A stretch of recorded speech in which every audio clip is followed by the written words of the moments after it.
When I founded Breakthrough Energy 8 years ago, we looked around and saw a few technologies for generating clean electricity.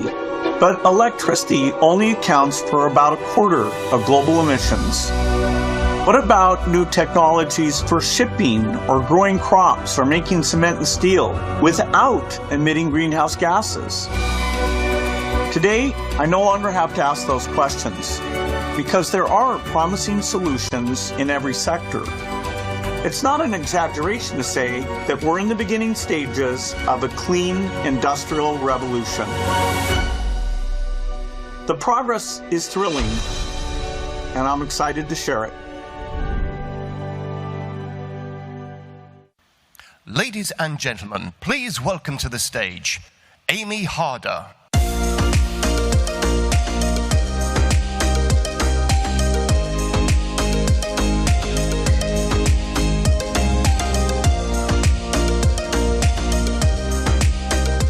Hello, everyone, and good afternoon.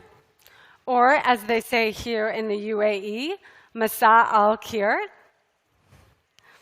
Your Excellencies, distinguished guests, ladies and gentlemen, welcome to the Climate Innovation Forum. My name is Amy Harder. I'm executive editor of Cypher News, a media outlet dedicated to covering climate solutions. I'm looking forward to being your host this afternoon. Thank you for being here, both those of you joining us in person and those joining on the live stream. We all know that the global stocktake set to happen at this year's COP will likely indicate mostly the status quo, that greenhouse gas emissions continue to rise, despite the signing of the Paris Agreement 8 years ago. But this misses a sea change that is underway on the solutions that will, with time, reduce emissions. Significant progress is happening all around us, with major new laws in the United States and elsewhere, technological breakthroughs, and much more. A quick raise of hands. Who here was at the Paris Climate Agreement signing at COP15? Okay, I just see a couple of hands up. Raise your hand if this is your first COP ever. Okay, what I suspected.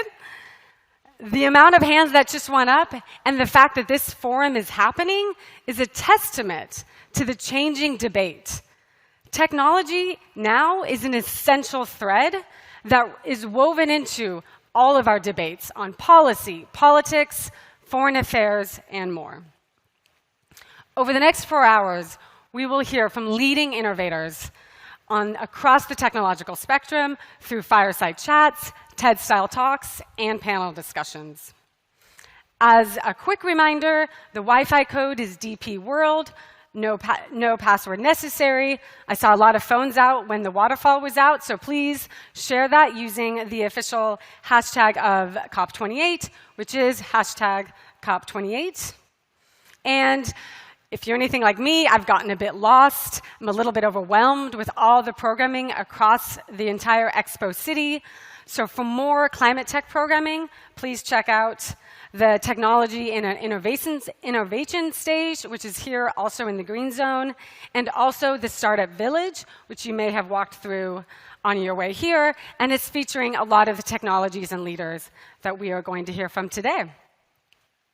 So with that, let's get started.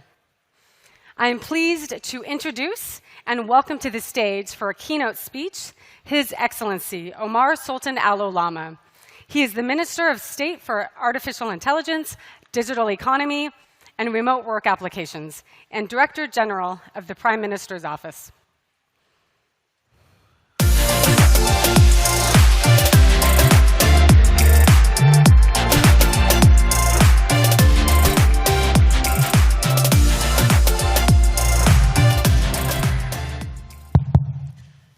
Good afternoon, ladies and gentlemen. It's an absolute pleasure and privilege being with all of you here today. And it's extremely inspiring to see the whole world convening in the UAE once again, in the city that was built as a beacon for the future and as a beacon for positive change to address the biggest challenge that faces humanity today. Ladies and gentlemen, there is no lack or scarcity of challenges. There is no scarcity of crises. But if we talk about the prioritization and what we need to address first and foremost, no one is going to disagree that climate sits at the top of that agenda. I'd like to start off by first setting the context on the country that we are in and the place that I've grown up. This country, more than 50 years ago, was a country that had no choice but to be net positive. And the people of it used to use every single thing from the land and give back to the land itself. We were citizens of Earth, and we were people that believed that the only way forward is to ensure that whatever we build is built for future generations. With technological advancement and with the rapid pace of development, sometimes we forget where we came from. Sometimes we forget what our role is on this earth. We as humans, as King Charles III said this morning, are from this earth. This earth is not from us. And because we are from this earth, we need to ensure that the earth that we leave behind is the earth that the future generations are going to want to inherit, not one that they will inherit with crisis after crisis to deal with. I'd also like to talk about the position that I hold and the technology that acts as a burden on my shoulders and as well as an opportunity that I can propel forward, which is artificial intelligence. This technology, like climate change, brings with it some variables that we need to think about. It also brings with it a lot of things that are very similar to climate change. The first is that if you're going to talk about artificial intelligence regulation, like climate change impact, it is something that will not be confined in a certain geographic boundary. Your physical borders today will not stop artificial intelligence or climate change. So the dialogue needs to be global. The second thing is that artificial intelligence, like climate change, is a race against time. The more we delay action towards combating climate change, the more the problem grows and the bigger the challenge that we need to overcome. The same is true as well for artificial intelligence. I am not pro over-regulation, but if we do not have the hard conversations today, if we do not take the necessary actions today, we will be faced with detrimental realities tomorrow. The third is quite an interesting oxymoron. It's the fact that the only way we can deal with artificial intelligence, its governance, as well as climate change and its impact, is by leveraging technology. Because the norms of yesterday are not going to create the solutions of tomorrow. As the UAE, we believe that our role is to be a positive catalyst for change. We need to be a role model, but we can only do that by being a convener first, and then a leader in our actions and our words. I'm looking forward to my conversation with Arvind in a bit, and I also want to ensure that the conversations we have today, if possible, are the first steps towards positive, climate-focused, technologically driven actions for tomorrow. Thank you very much.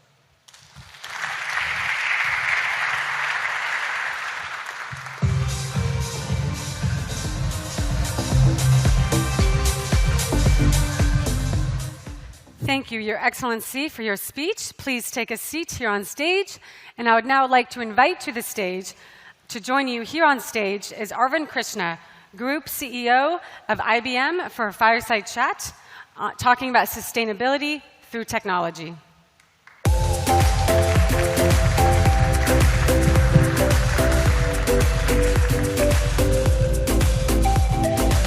Thank you. You're excellent.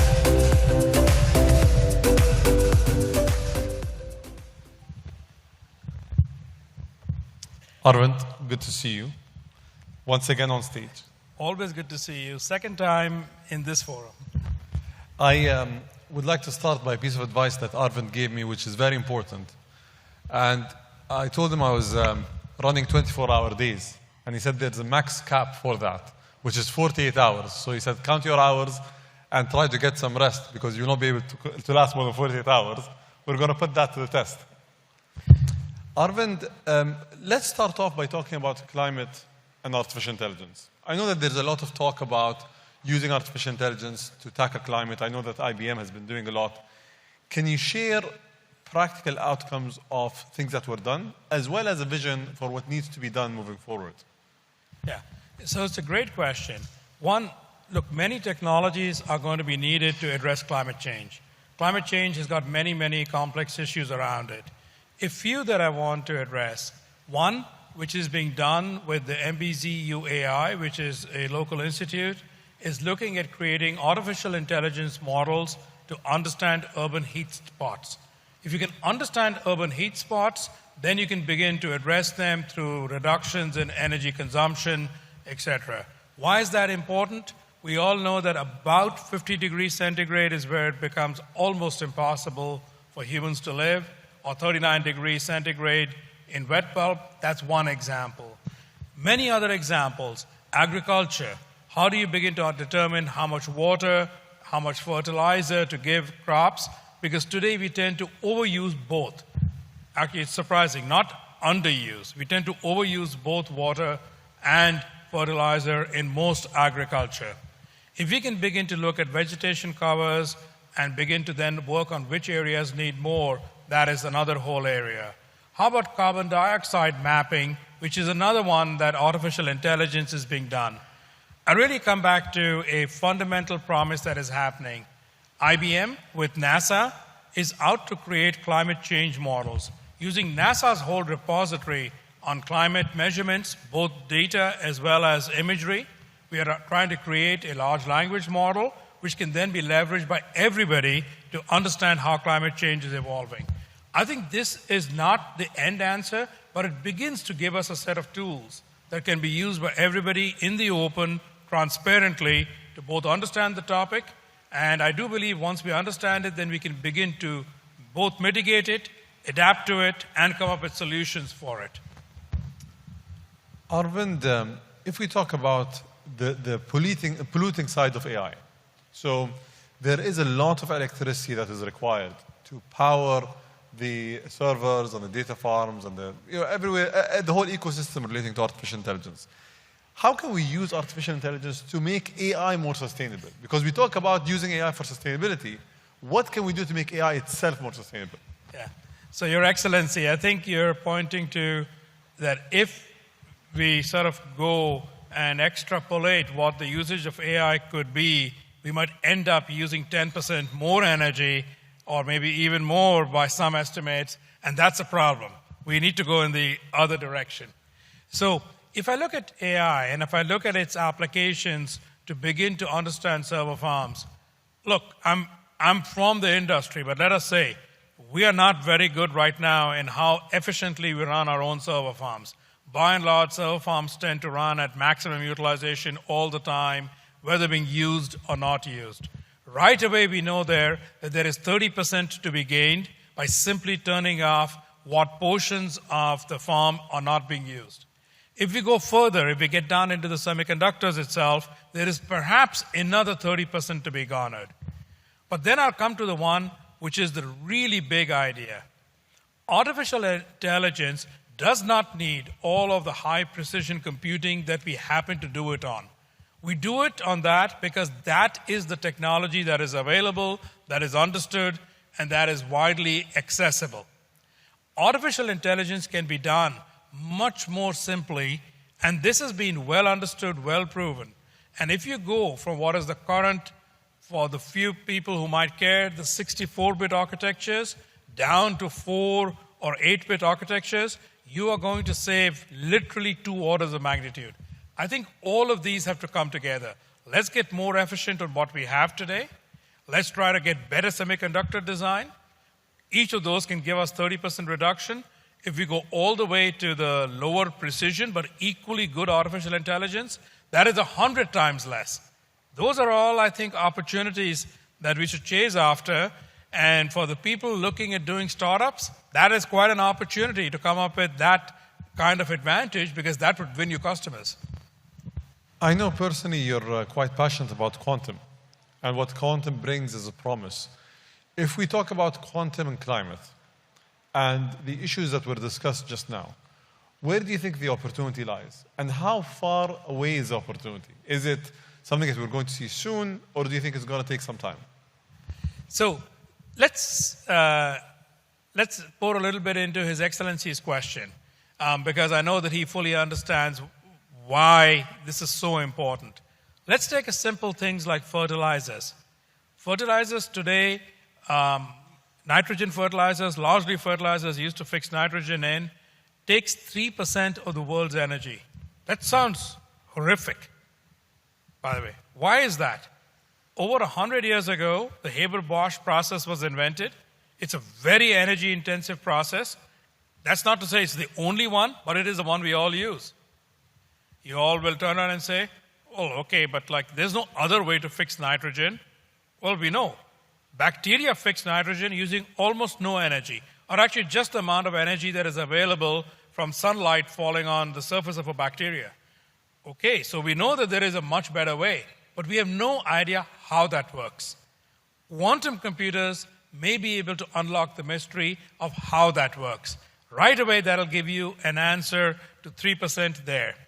Then if we begin to look at techniques for materials, for maybe direct air capture of carbon, those are very expensive membranes and polymers that are used in there.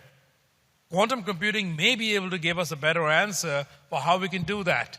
So carbon sequestration, carbon capture, lubricants, so that you can begin to reduce the amount of hydrocarbons that are used for those processes that will need hydrocarbons, fertilizers. All of these I'll offer up as motivating problems. So then the question His Excellency asked was, how far away? Are we in the realm of science fiction, that this is decades away, or are we? So we are already, I'll say, approaching the realm of quantum utility. So what I mean by that is quantum computers are going to be error-prone. They're going to be somewhat noisy. I think we are 3 to 5 years away from when they can be used to address problems like this. The days of completely error-free, very large quantum computers for other problems, maybe around decryption, optimization, are further away. I think for material problems, because these are all the problems I mentioned are in the world of materials, are 3 to 5 years away. And so I would urge people who are interested, nations that are interested, should learn how to use these machines, because they are very different than normal computers. Look, AI has taken 10 years for the world to learn to use usefully. I think it's time to get going, because 3 to 5 years will be upon us before we know it. Arvind, just to dive a bit deeper into this question, because I think not everyone in the audience has the exposure that you or maybe I have on quantum and AI. How much of a difference? Is this something that we can achieve using AI, for example, with faster compute? Or do you think that it is a game changer because of a specific trait or variable that it has? Because I think we need to explain that better for the audience. So I believe that quantum is going to solve problems that are beyond the reach of AI. So first, it's an and. AI is very useful. AI is a great tool that helps us make progress on what is, I'll call it, today's computing. Some people will call it classical, but let's just call it deterministic computing. It takes deterministic computing to an era, a plateau, a level of performance that we have not seen before. I think that's wonderful. Now, let's take a simple problem. We want to understand how lithium hydride, the material that is used in EV batteries, the most common, how that functions. The physicists and the chemists would tell us, look, you could get 10 to 100 times more. Nothing stops you. More density in those batteries. Now, what's the electrolyte? What's the material? How does it perform? What about heat? Those problems cannot be solved using today's computers, even with all the AI going down.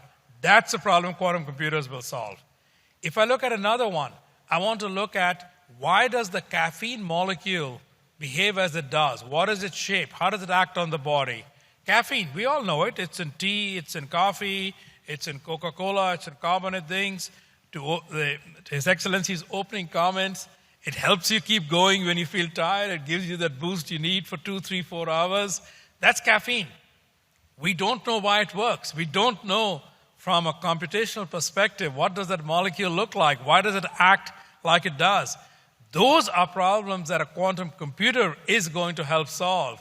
And those, I think, are wonderful problems to then go approach. So look at it this way. Normal computers, AI takes them to a level of performance, a set of problems. Another whole set of problems outside the reach of these that quantum is going to go help solve. So the first thing I will solve with quantum is making caffeine make you last more than 48 hours. And then we'll take it to the next level. Arvind, if we're going to talk about countries that are less developed, countries in certain places in Africa, in Asia, that today don't have the problems that, for example, developed countries have, that are talking about the basics. How can we use artificial intelligence to solve the climate change needs that they have, especially since at certain points of time and in certain areas, it's hitting them the hardest? Look, I think that there is a set of problems that, I'll use the word the global south maybe. It's not a great phrase, but can begin to leverage all these capabilities. So let's begin with one. Look, you have to do adaptation because mitigation is going to be something that's going to take the entire planet to work on together. Mitigation is not a simple task, as I think all the latest statistics and numbers have put out. So in adaptation, you've got to understand which areas may be more habitable. How do we begin to grow crops? Food safety, food security is a really important problem. Those can all be problems that artificial intelligence can help address. By the way, it doesn't need to come local. It can be used wherever it is. So it can be used where the server farms are, and those can begin to be applied there. By the way, I do believe these server farms for AI will come down in cost. So they're going to become more and more approachable, even locally, even within a sovereign boundary, than they are today. But I'll acknowledge that today, they do cost hundreds of millions of dollars, if not low billions. And that may not be something that everybody wants to do, but you can use them remotely. But if I look at food security, if I look at manufacturing, if I look at optimization of manufacturing, if I look at using energy, which is available there in a more effective way, you can get 30% more effective use of energy using artificial intelligence. These are all problems that can be addressed using artificial intelligence. And I would strongly urge, look, 30% less energy usage when energy is going up in price is a great benefit to the local economy. Food security and safety, every nation in the world, I think, wants it. By the way, even developed nations could use that one. And beginning to understand where you can do adaptation by looking at imagery, combining it with climate change models, and looking then at where population should be encouraged to go versus discouraged to go is going to be, I think, unfortunately, really important over the next 20 to 30 years. We can already see that. You can begin to see the extremities of climate, how hurricanes, cyclones, typhoons, use your word, act, what may happen if rivers and sea levels begin to rise. We know that more extreme climate is going to happen with climate change. It's not just that all the world becomes wetter or drier. You're unfortunately going to get both extremes. And you're also going to get more heat, you're also going to get more cool. As all these things happen, I think that these models using AI can be really useful in helping populations and governments decide where to go, how to live. We, in the UAE, developed Falcon, which is the largest, most used open source large language model, as well as JACE, which is an AI model that we also helped focus it on climate as well. I mentioned in the beginning of this that we want this to be not just a speech or words. Let's talk about action. So let's say if Arvind today, you were not the CEO of IBM, you were a person that's on the other side, that had the time and the intellect to approach something and to make change. What would you do in terms of action? Give me a practical example of something that you would do where you can leverage technology, AI hopefully, to combat the climate issue. Look, I personally, given that I'm a pragmatic person and I do have my roots as an engineer, so wasn't always in senior leadership and management, I would begin by doing what engineers always do. All right, we have this problem. we want to reduce total emissions by 30%. I think that's the target. If we can get to 30% reduction from today's number and kind of keep it there, we'll be in much better shape. Not sure it'll completely solve it. So I would go after solving that problem, which means I personally would use these technologies. By the way, I commend the UAE on Falcon. It is something that actually we, IBM, also use. I think Falcon is a great contribution from the UAE to the world. So I would begin with models, whether it's Falcon, whether it's Llama, whether it's the Granite model from IBM, whether it's the NASA climate change model, to how can I attack the problem of getting the 30% efficiency that I claim is possible today? Which means, how do you go to buildings and how do you put autonomous systems into a building to reduce the amount of energy they use when they have less occupancy? How do you begin to look at fleets of transportation and get rid of the 30% miles? 30% miles globally on trucking are empty miles. Okay, that doesn't make any sense. How about shipping containers? A good 20% plus of shipping containers go empty. When there is traffic in both directions, how do you begin to use AI to go solve those problems? Because, by the way, here, profit and purpose will go together. Yes, the purpose is climate change. But if you can take something which is unused and make it usable, believe me, every business person will immediately say, there's profit in there because you were wasting money otherwise. That's what I would go tackle right away, because I think that you can do that and you can have great success and you can have an immediate impact on the global climate change issues. Let's do a pulse check. Who here wants to approach this in this way? Raise your hands. Okay, can I have someone's name? Just shout your name out. Buti? Give me your full name. Buti what? Buti al-Khawaja. So, for the cameras recording there, in a few years' time, we'll look for Buti al-Khawaja. If we don't see any action, we'll hunt you down. Can I add one more, Your Excellency? Circularity. Look, there's a lot of things that we can worry about which are going to be hard to get to circularity. You can get there as direct air capture, sequestration get there. But plastics is a big consumption of hydrocarbons, really important for the human economy. Look, we might complain that we don't use plastics. I think that's a stretch. Plastics are so useful because they're the lightest material we can use for many, many things. But plastics can be recycled. That way we should go work. And that uses all of today's technologies, not future, on how do we create a method and incentives to recycle and reuse plastics. So I think circularity is really important in this conversation, but it is not talked about as much as it should be. I agree.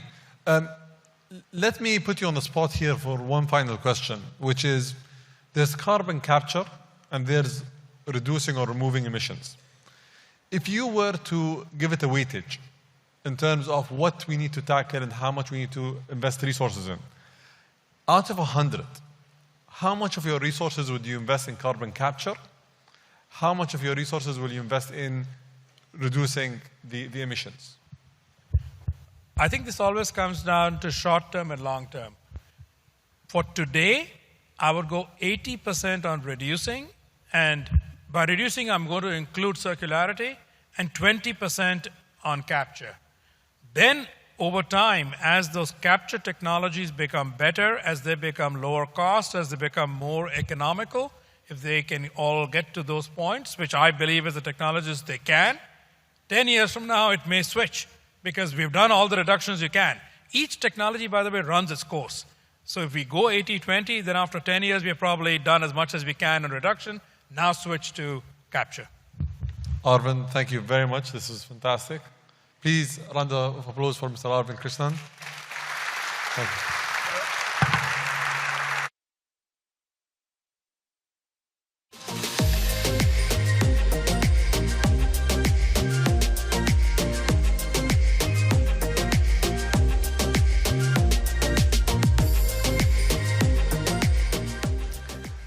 Thank you both very much for that conversation. I would like to now invite to the stage Kate Brandt, Chief Sustainability Officer at Google, for a talk on the moonshot thinking needed for climate change.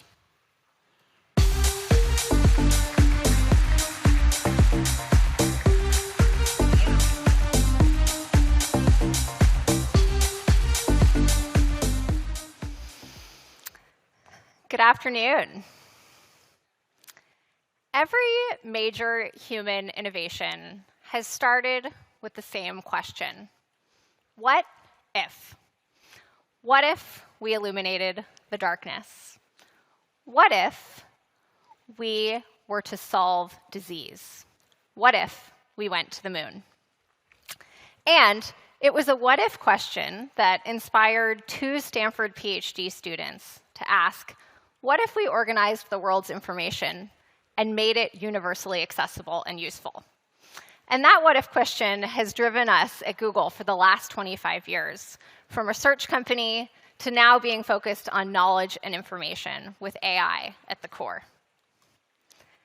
Now at Google, we believe that the fight against climate change is humanity's next big moonshot.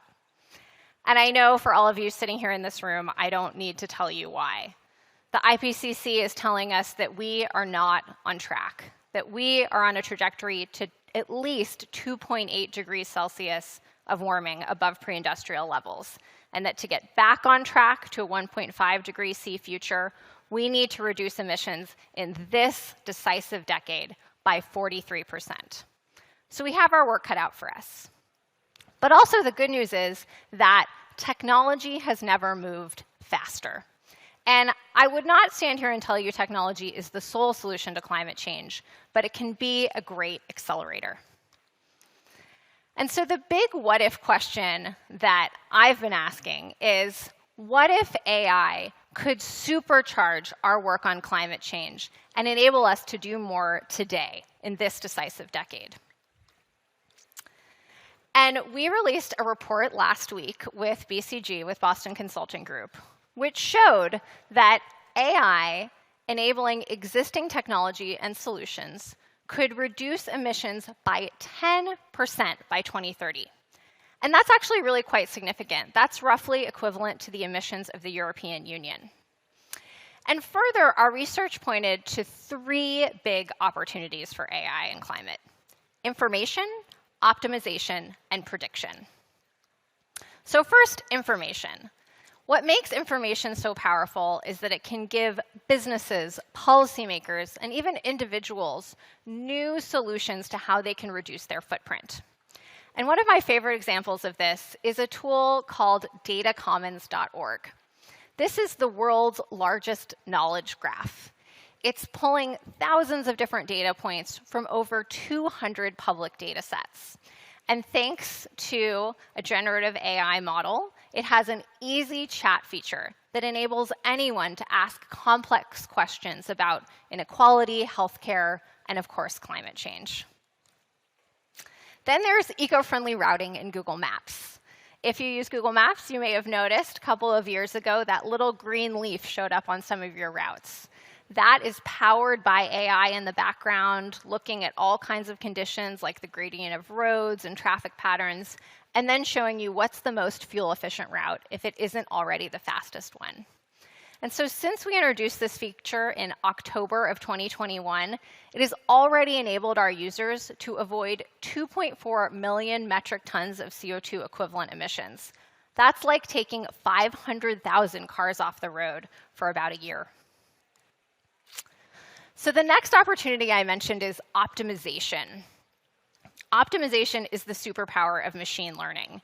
It is a tremendous way to reduce the need for energy, for natural resources, and it often comes with a big double bottom line opportunity of lowering environmental impact and cost savings.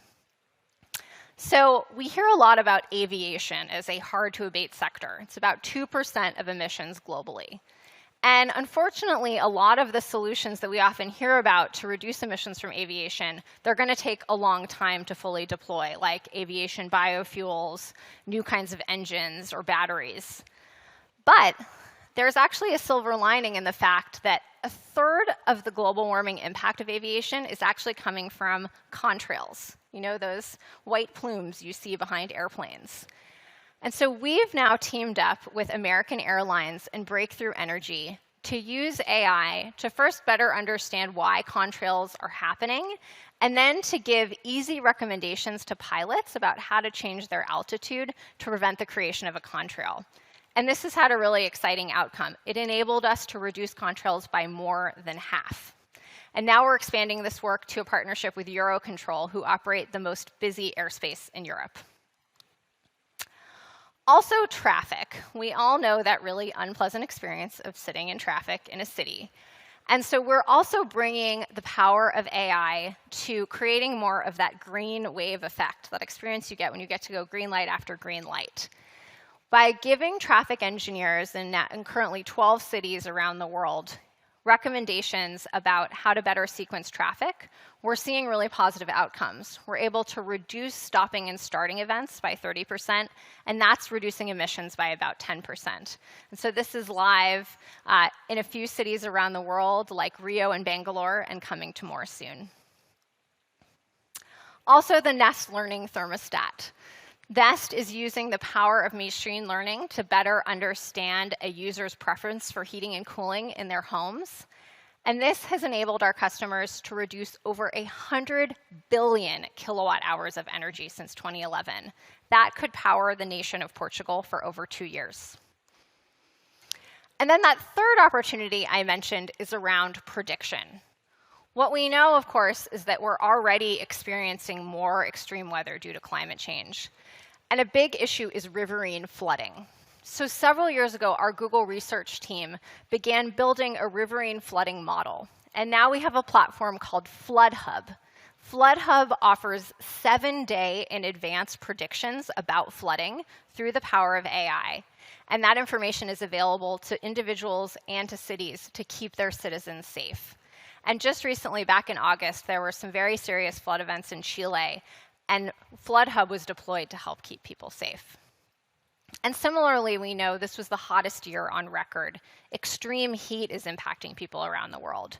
So we're now pushing out extreme heat alerts to 80 countries through Google search to help people know when an extreme heat event is going to take place and what they can do. So I've shared with you a lot about what that 10% AI emissions reduction opportunity by 2030 could look like. But I also do think it's really important for us to think even more boldly, to consider what are the moonshot opportunities? What are those 10x solutions that could be truly transformative? And as you may know, at Alphabet, at our parent company, we have a sister organization called X, our Moonshot Factory. And it's run by a really wonderful colleague named Astro Teller. And this is exactly what the team at X does. They ask themselves, what are those big what-if questions that could have transformative impact on the quality of people's lives? And so one of the what-if questions that X has been asking recently is, what if we completely revolutionized how we build and manage grids around the world? And that's given birth to something called Tapestry. And Tapestry is doing just that. It's working with grid systems operators to give them much better insights, like what would it look like if you pulled a coal-fired power plant offline? Or what would be the impact on renewable energy of extreme weather events? And we're seeing really exciting progress with some early partners. Chile's national grid operator has a very bold goal that they want to operate on 100% renewable energy by 2030. And so we're working with Chile to enable them to do 12 simultaneous simulations when before they could only do 1. And now, of course, we've been talking a lot about the opportunity side of AI. It's also really important that we build AI technology responsibly, and that includes the environmental footprint. And so in that recent report I mentioned, we also share what we know about the environmental footprint of the data centers that make AI possible. In 2022, data centers were about 0.1 to 0.2% of global emissions, and about 25% of that work was doing machine learning. And then in the US, we know water consumption from data centers was about 0.2%. So still, relatively small numbers. But it is absolutely essential that as AI capacity increases, that we're building it out in a highly responsible way. And a key piece of that is going to be 24/7 carbon-free energy. That is our goal for how we want to operate our data centers on every grid by 2030. And we're about 64% of the way there today.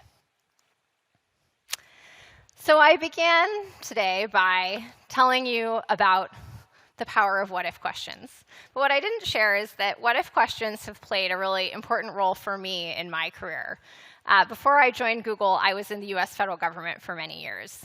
And I found myself there asking a lot of powerful what-if questions. What if the US Navy operated on 50% alternative energy from sources like biofuels and renewable energy? What if the US Department of Energy were to look at better integrating basic research applied energy programs and bringing technology to market?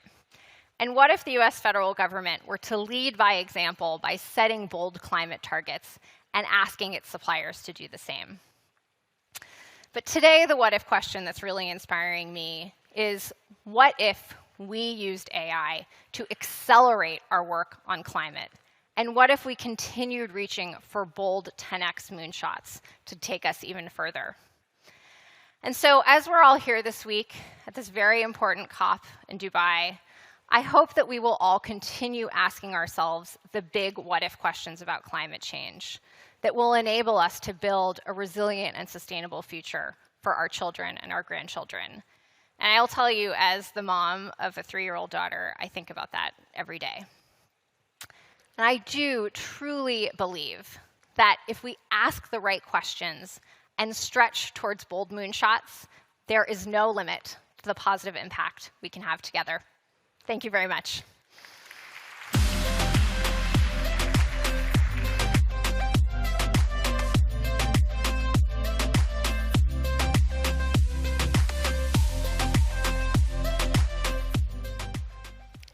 Thank you so much for that talk, Kate. Next, we will hear from Jamie Beard, CEO of Innerspace, and Devin Sweezy, Senior Program Manager of Energy and Climate Advocacy at Google, for a talk on geothermal.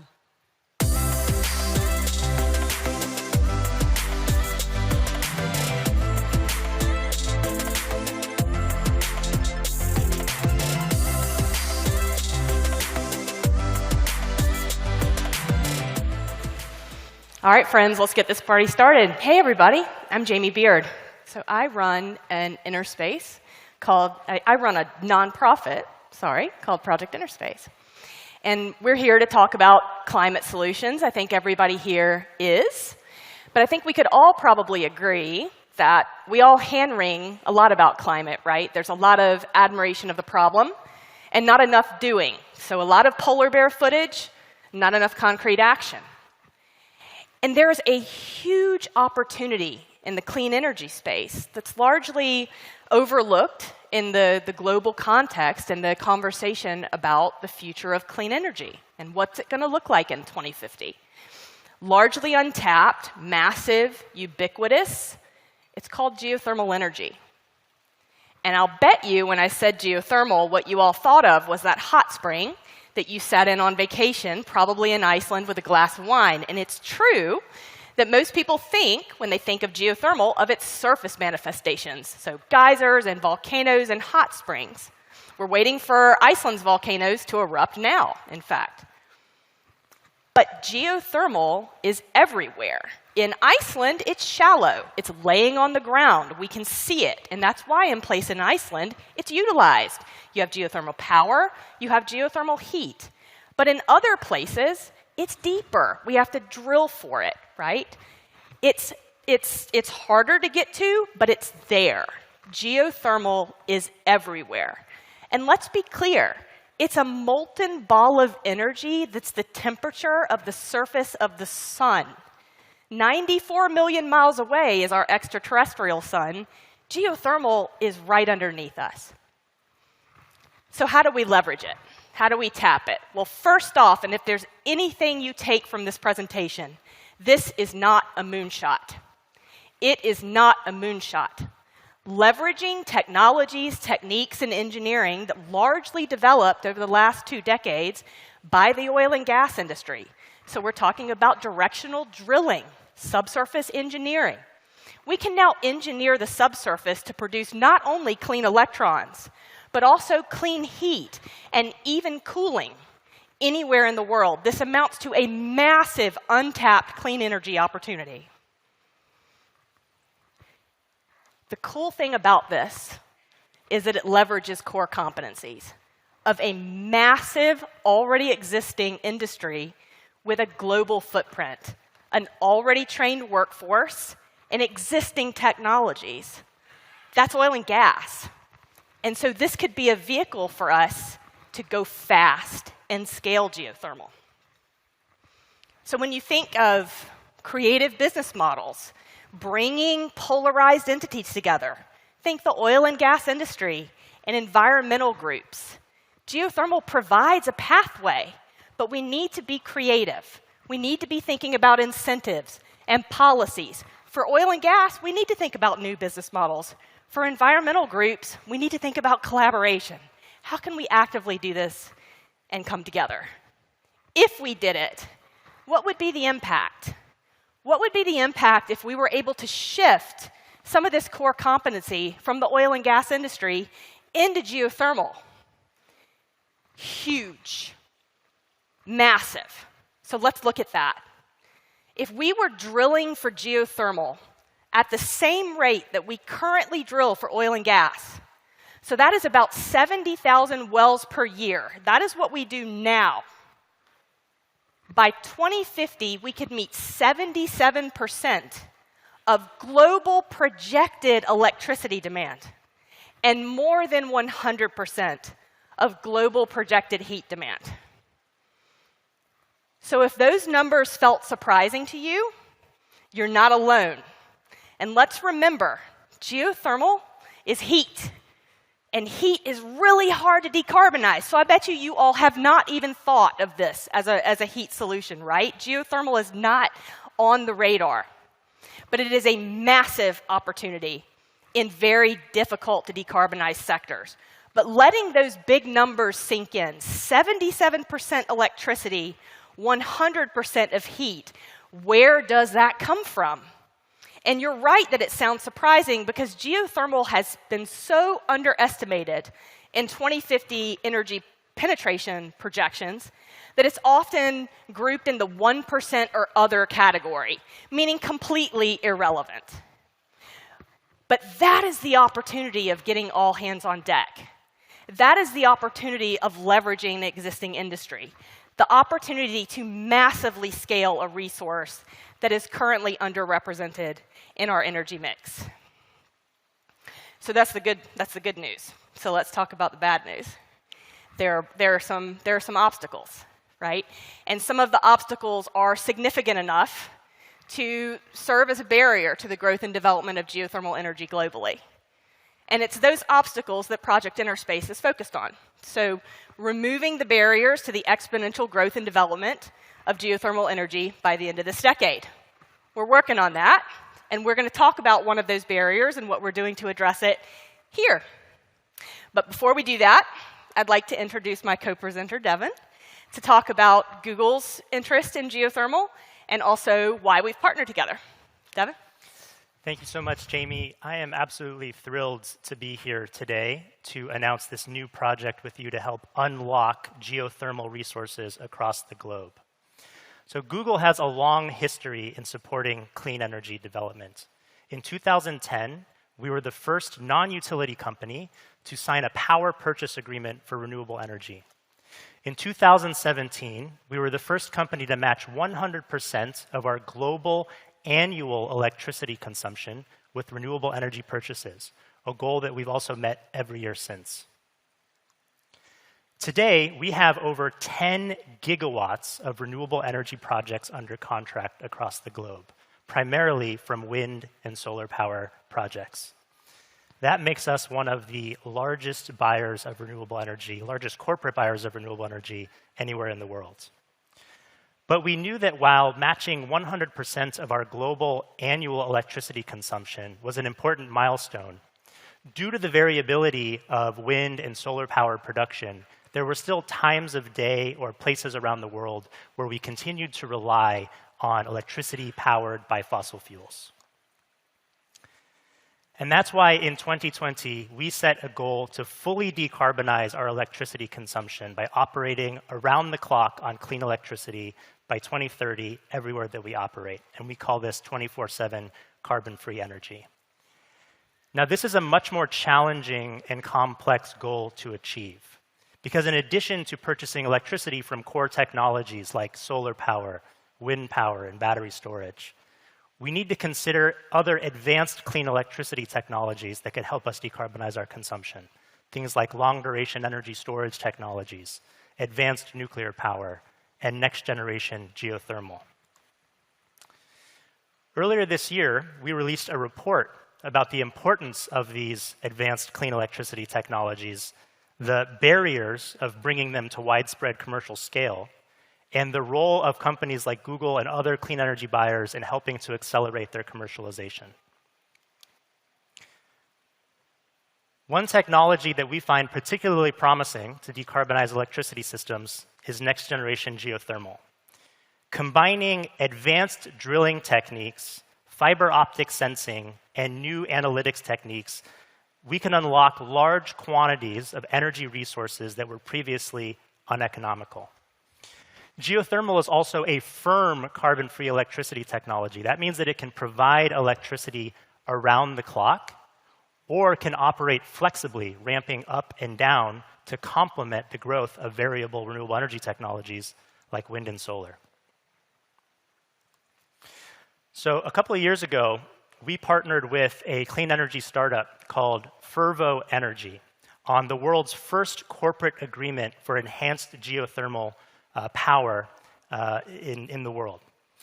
And earlier this week, we were thrilled to announce that this project is now fully operational, delivering carbon-free electricity to the same grid where we operate 2 of our data centers in Nevada in the United States. And when we began this partnership, we knew that a first-of-a-kind project like this would require a range of technical and operational innovations. Because unlike traditional geothermal power, Fervo uses drilling techniques, as Jamie mentioned, pioneered by the oil and gas industry to harness heat that would have previously been unreachable. And in order to tap into that heat at this site in Nevada, Fervo drilled 2 horizontal wells and then installed fiber optic cables to capture in real time the flow, temperature, and performance of the geothermal system.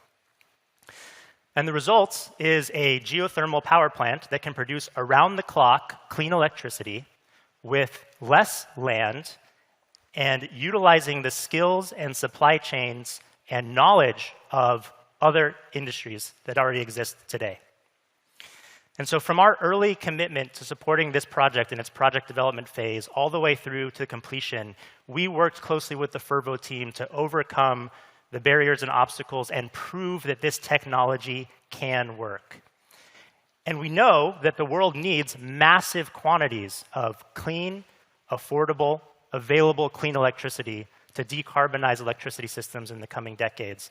And Google is committed to supporting the advancement of advanced clean electricity technologies like Fervo's in Nevada and next-generation geothermal more generally. And we are also thrilled about how we can use Google's own technology, core technology of software and data to advance the clean energy transition. We've identified many opportunities to do this, including the one that we're talking about today. And that's why we're thrilled with our partnership with Project Innerspace, which combines Google's world-leading capabilities in mapping with Project Innerspace's leading expertise in geothermal technology development. Now, this new partnership that we're talking about today leverages 3 core Google products. The first, Google Drive, is used to aggregate large numbers of global geospatial data sets, both above and below the Earth's surface. The second, Google Earth Engine, is used to process these data sets and run planetary-scale geothermal favorability models. And the third, Google Cloud. All of the results are hosted on Google Cloud, making it accessible to developers across the globe. So by combining the vision and the subject matter expertise of Project Innerspace with the world-leading data and software capabilities of Google, we are building together towards a cleaner future. And I'd now like to hand it back to Jamie to give you an introduction to this new tool. Thanks, Evan. All right, so remember we were going to dig into a dig. I knew I wouldn't get through this presentation without doing a geothermal pun, by the way. We're going to dig in to one of those barriers we mentioned that's standing in the way of geothermal. And I feel like we've established that geothermal is a massive opportunity here. But the question becomes, if we're not going to do it in Iceland, where it's laying on the ground, because those places are already developed, where should we start, right? So the question becomes, if it's not on the surface, where in the world is best for the low-hanging fruit for geothermal development? Right now, there is no single resource, no global atlas of geothermal that would allow stakeholders, developers, startups, funders, governments to make plans for the development of geothermal energy. So we need to know things like, where is it the shallowest?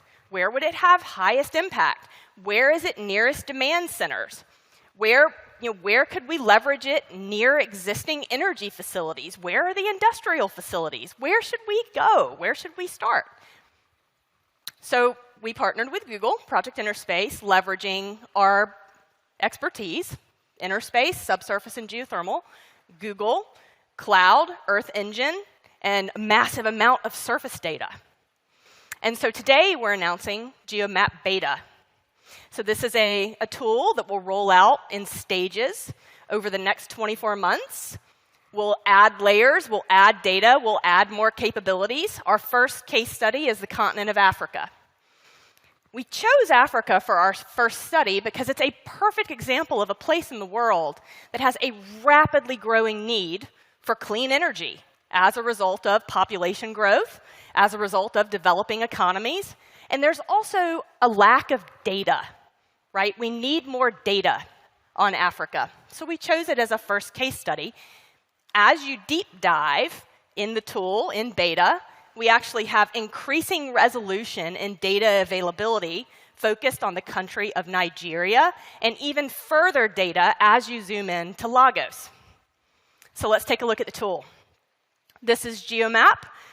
This Africa from the lens of GeoMap. GeoMap incorporates dozens of layers of data from the subsurface and the surface.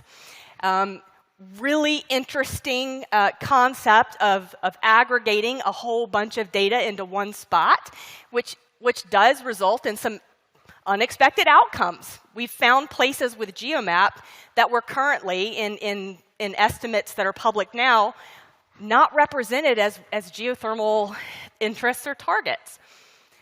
The GeoMap data layers are actually the result of the work of more than 80 scientists globally that are part of the Project Interspace research and development portfolio, and it's a first-of-a-kind tool in the world. So let's take a look and zoom into Nigeria. When you look at the surface module of GeoMap, so we were looking at subsurface layers in the past slide, the surface module actually zooms us in and looks at layers of surface data that could be relevant for geothermal development, like protected areas, transmission lines, demand centers, demand estimates. If you look as we are zooming into this screenshot of the tool, that is a machine learning module that actually gets demand estimates down to the building level. So we can estimate demand on a continent scale, on a regional scale, and even down to neighborhoods and buildings. Now, GeoMap is focused on areas of the world that are going to contain more than 50% of the global population by 2050. So we've prioritized some early releases. Nigeria, in addition to our first case study. Our next up for inclusion in GeoMap, India, the US, China, Indonesia, Pakistan, and Brazil. And those are the nearest to roll out over the next 12 to 18 months. The really cool part about GeoMap is it's free. So there's never been a tool like this that's freely available to the public. So go to projectinterspace.org. You can play with the map. And this is an easy way for stakeholders to learn and engage with geothermal. And we look forward to rolling out the rest of the tool over the next 24 months. Thank you, Jamie. And just to say, we're thrilled about the partnership and also thrilled to work with any of you interested in joining Google in accelerating the commercialization of these advanced clean electricity technologies that we know we need to drive grids to fully zero carbon electricity, including next generation geothermal. So please get engaged with Project Innerspace and please get in touch. Thank you.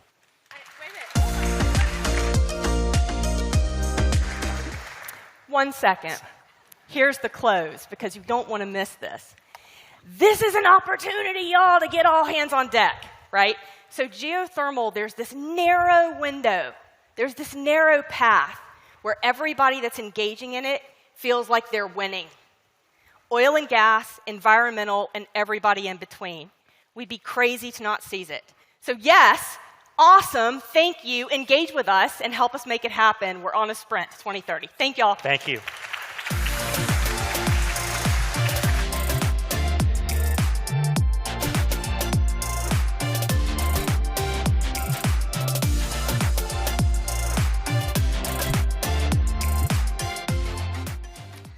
Thank you very much to Jamie and Devin for that talk and the presentation of their new tool. I would like to now invite to the stage and introduce Elizabeth Gaines, Executive Director and Global Green Ambassador at Fortescue Metals Group, for a talk on the role of advanced metals and materials in the transition to net zero.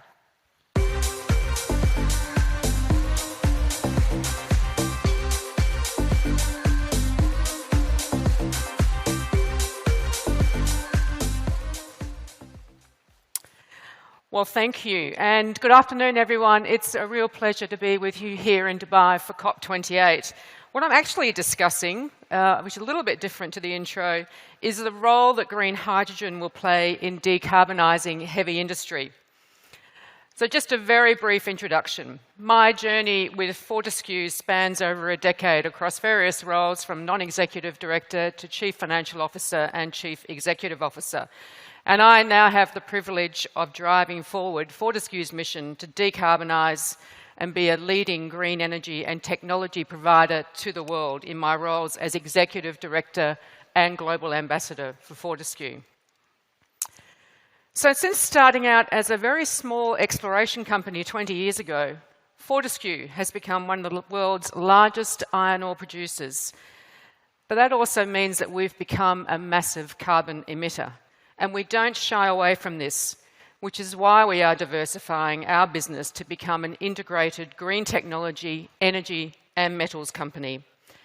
Our aim is to supply the world with the green solutions it needs to decarbonise, because the only way we can reverse climate change is to stop fossil fuels now. Every day that we continue to release more emissions into the atmosphere, the worse the situation will get. The world needs a solution to fossil fuels, and that solution is green hydrogen. Right now, the world is in a climate crisis, but you don't need me to tell you that. The northern summer was the hottest on record, and the forecast for the southern hemisphere is predicted to be just as hot. So just last week in my home city of Perth in Australia, we recorded daily temperatures of over 35 degrees Celsius for 7 consecutive days. There were out-of-control fires raging through the outer suburbs where families were evacuated and sadly homes were destroyed. And to put this into perspective, it was only spring. These temperatures are only expected to soar in coming weeks. And if the world is serious about stopping our planet cooking, we must transition to green energy now. And as a heavy emitter, Fortescue is leading from the front. And we've never feared a challenge. It's not in our DNA. We are stepping beyond fossil fuels forever by developing green electrons, green molecules, and green technology profitably, at scale, and on a global basis. At the UN General Assembly last year, we announced a $6.2 billion investment to turn our mining operations green by 2030. So we're planning to turn off the diesel, turn off the gas, and get rid of carbon credits, and completely shift to green energy.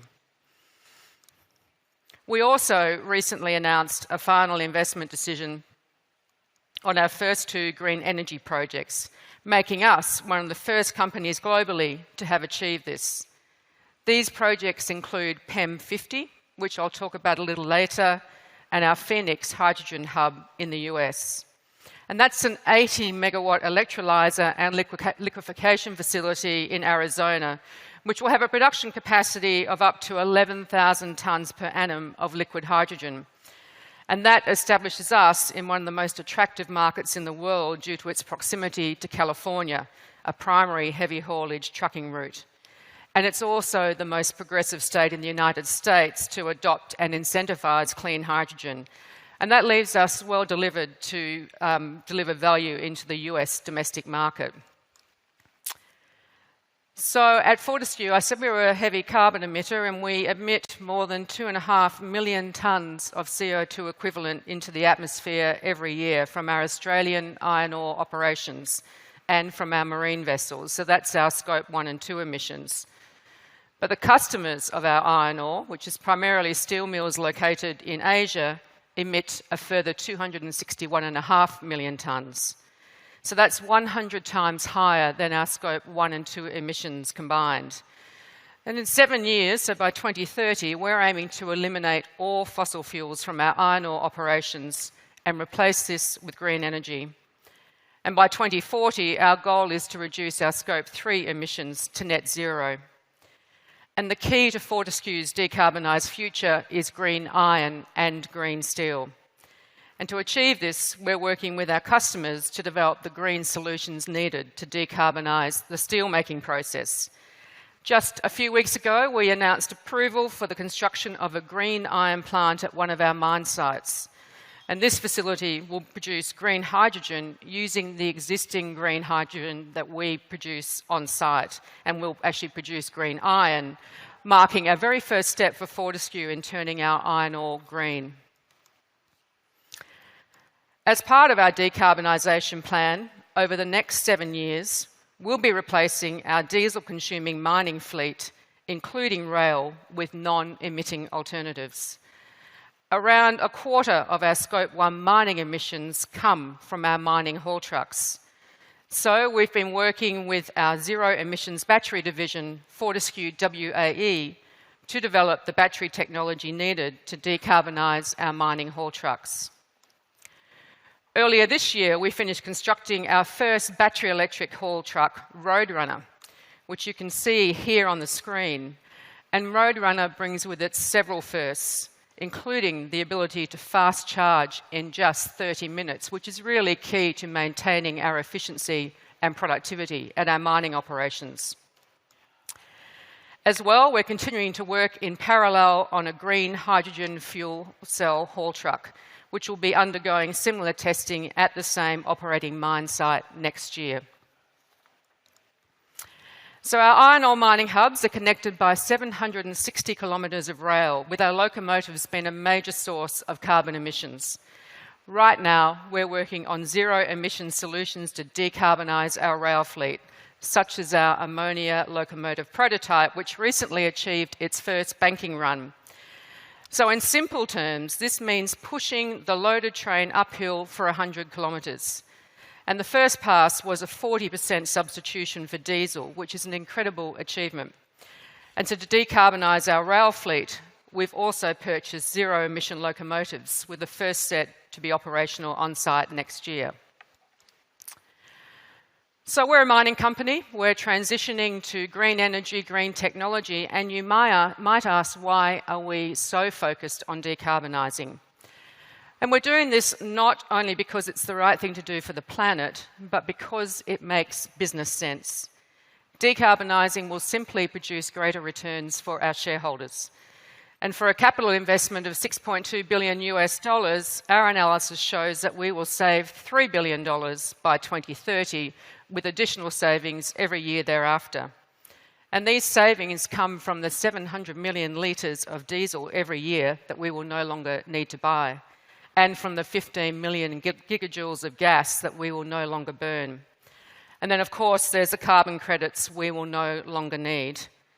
Fossil fuel volatility is only going to increase from here. Price and availability are volatile, regulatory risks are high and increasing, and exposure to carbon credits is equally unattractive. By decarbonising, we're going to inoculate ourselves against that volatility while also gaining access to capital markets.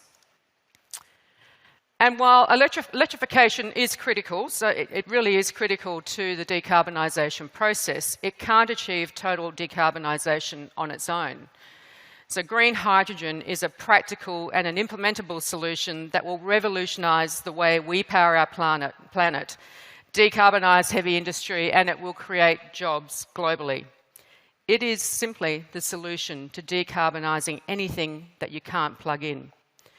By developing green hydrogen projects at scale, we will tap into what will quickly become a $1 trillion a year industry, according to Goldman Sachs. So I guess think about green hydrogen as a battery that stores green energy and allows us to transfer it all over the world to be used as an alternative to fossil fuels, so for energy, for industry, and for transport.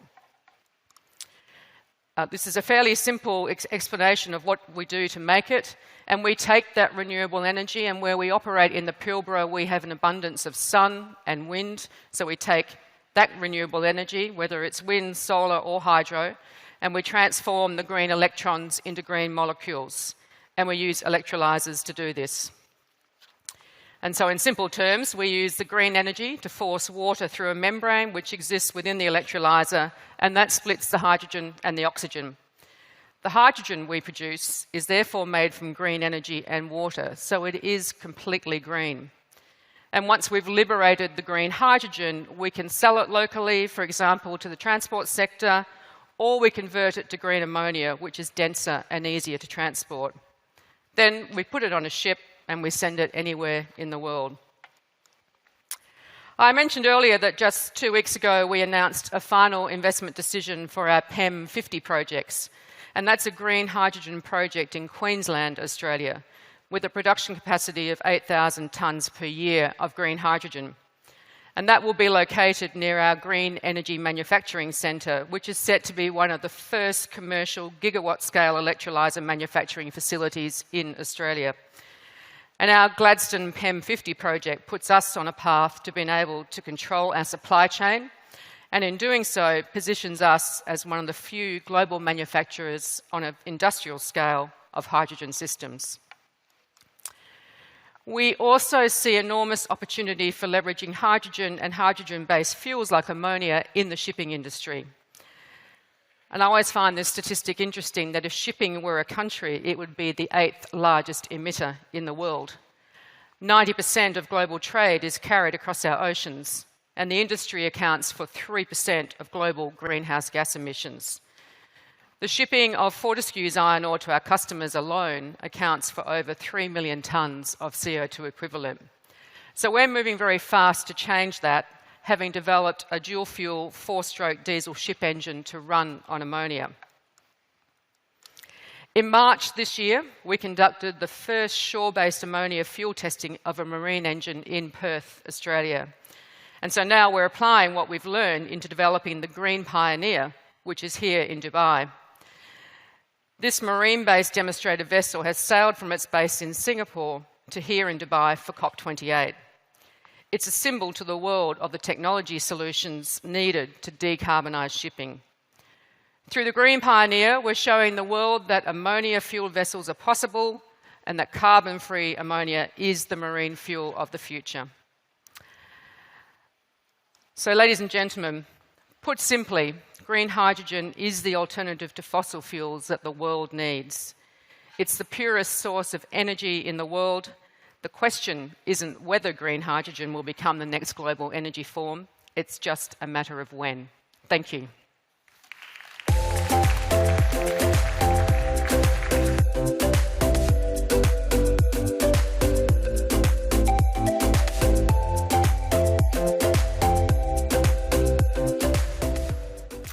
Thank you very much, Elizabeth.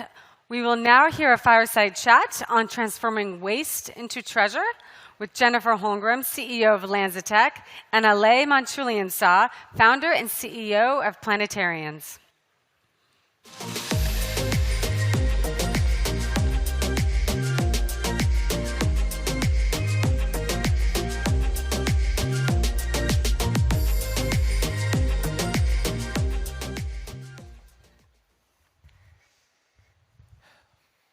Thank you all. Jennifer, are you excited? Absolutely. So then let's start from the short introductions. And I thought that you brought the sample. Yeah. We can talk about it. You We want to can talk. start there? Well, I may start. So I'm Ale Ventulanzo from Planetarians. And what we do, we made the meat alternative profitable. Profitable if we sell it at the price of chicken. So now we can feed the growing population and in a sustainable way and reward everyone who does that. And how we made it? First, we unlocked the cheap ingredients from, Ultimate Magazine call it trash, food waste. So something that was previously discarded. And through that, we cut the costs 10 times. Then we decreased the cost of processing. We developed the technology that requires just 5 million, not tens of millions and the hundreds of millions, to make 500 tons per month. And lastly, but I think it's most important, we made better for you meat.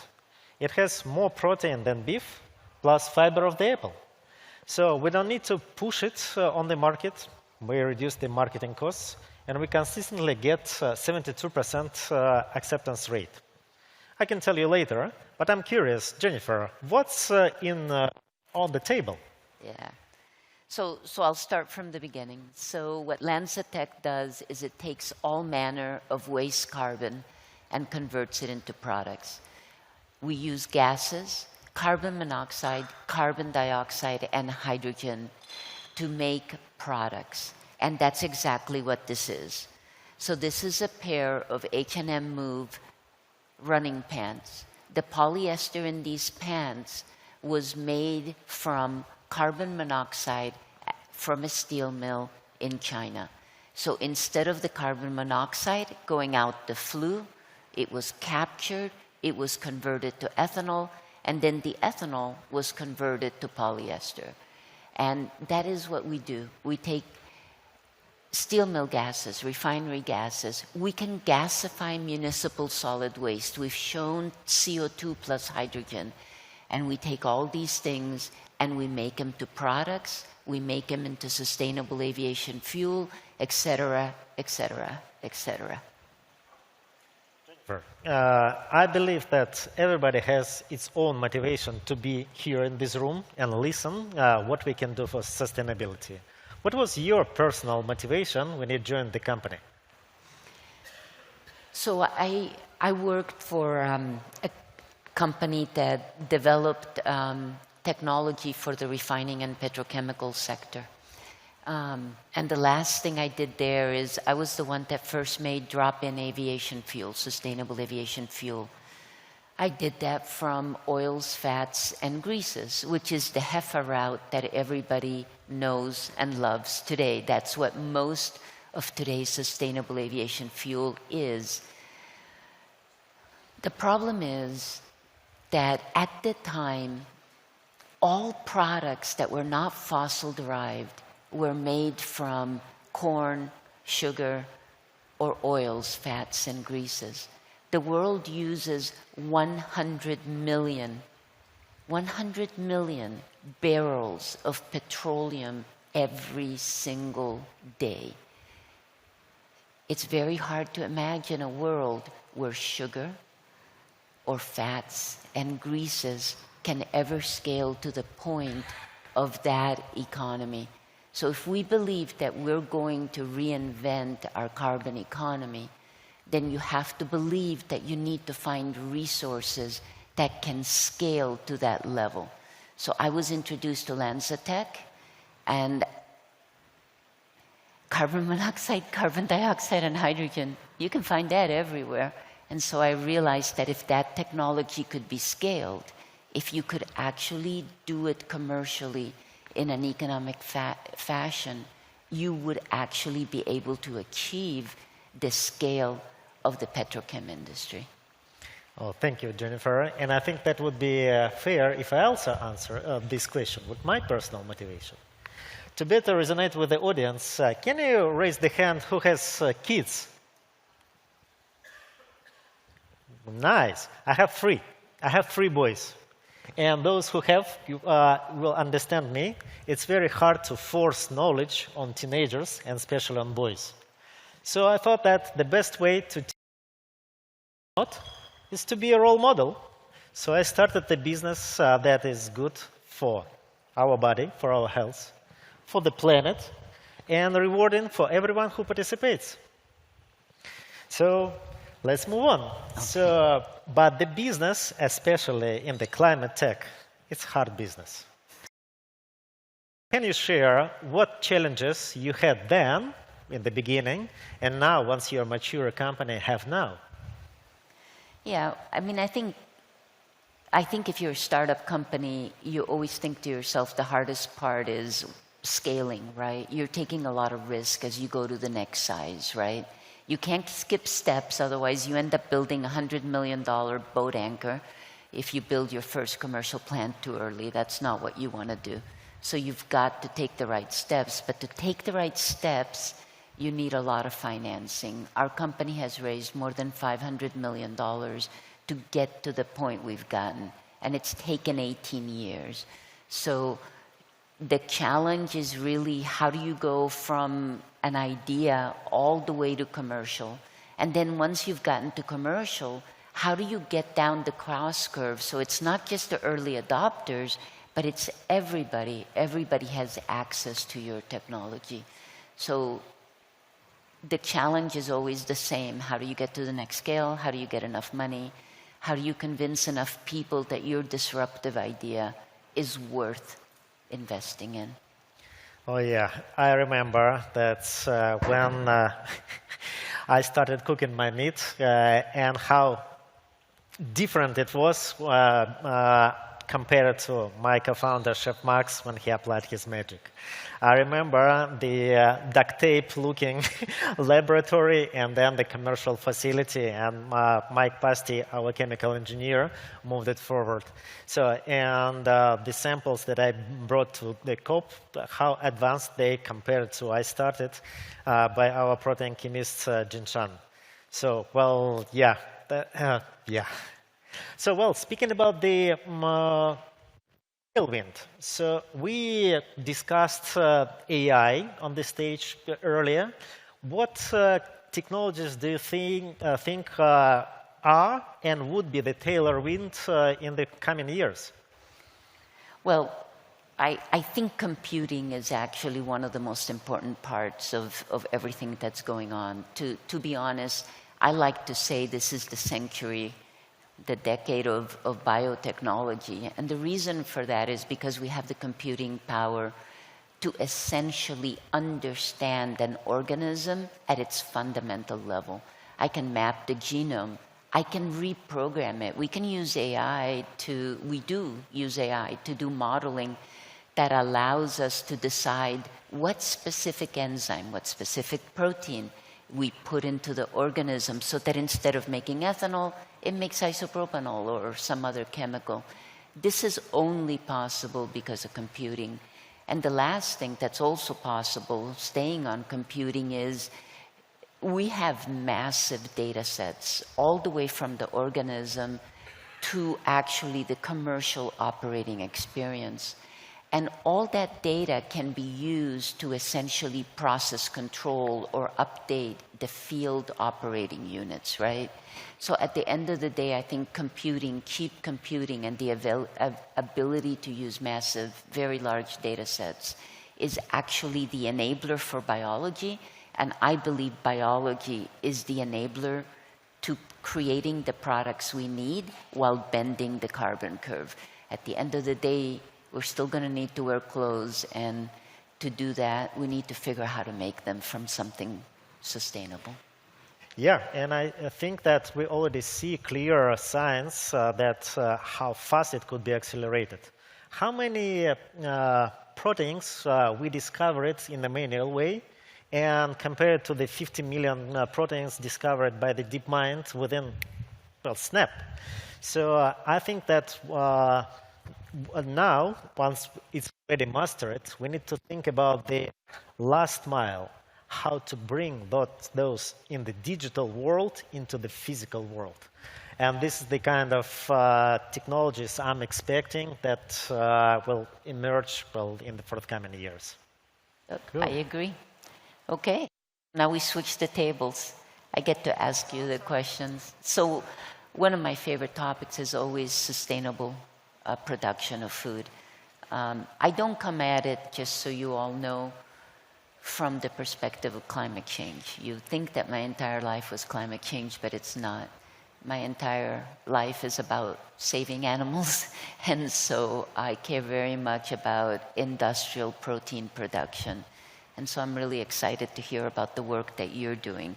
And so let me ask you the same types of questions. If we want to change our food system, what is your first, how do you get a concept to market, an idea? How did you do that?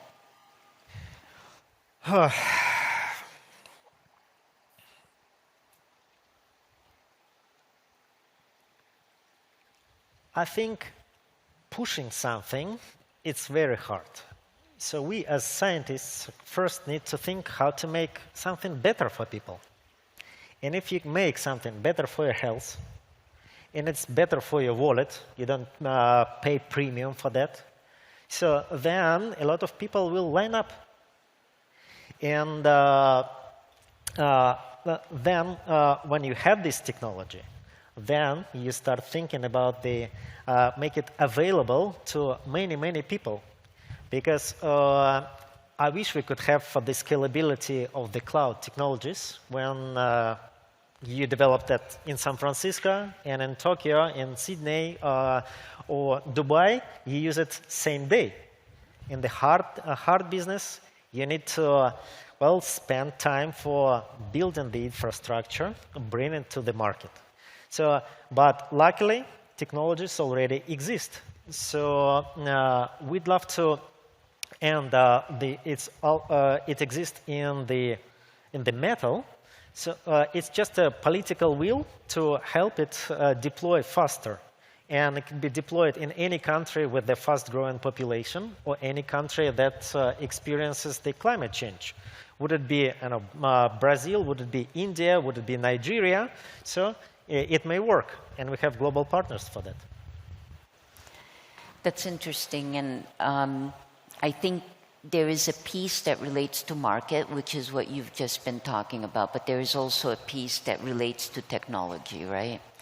How do you get there from here? You've got a sample sitting there with you. How do you get that to market? So, yeah, thinking about the technologies.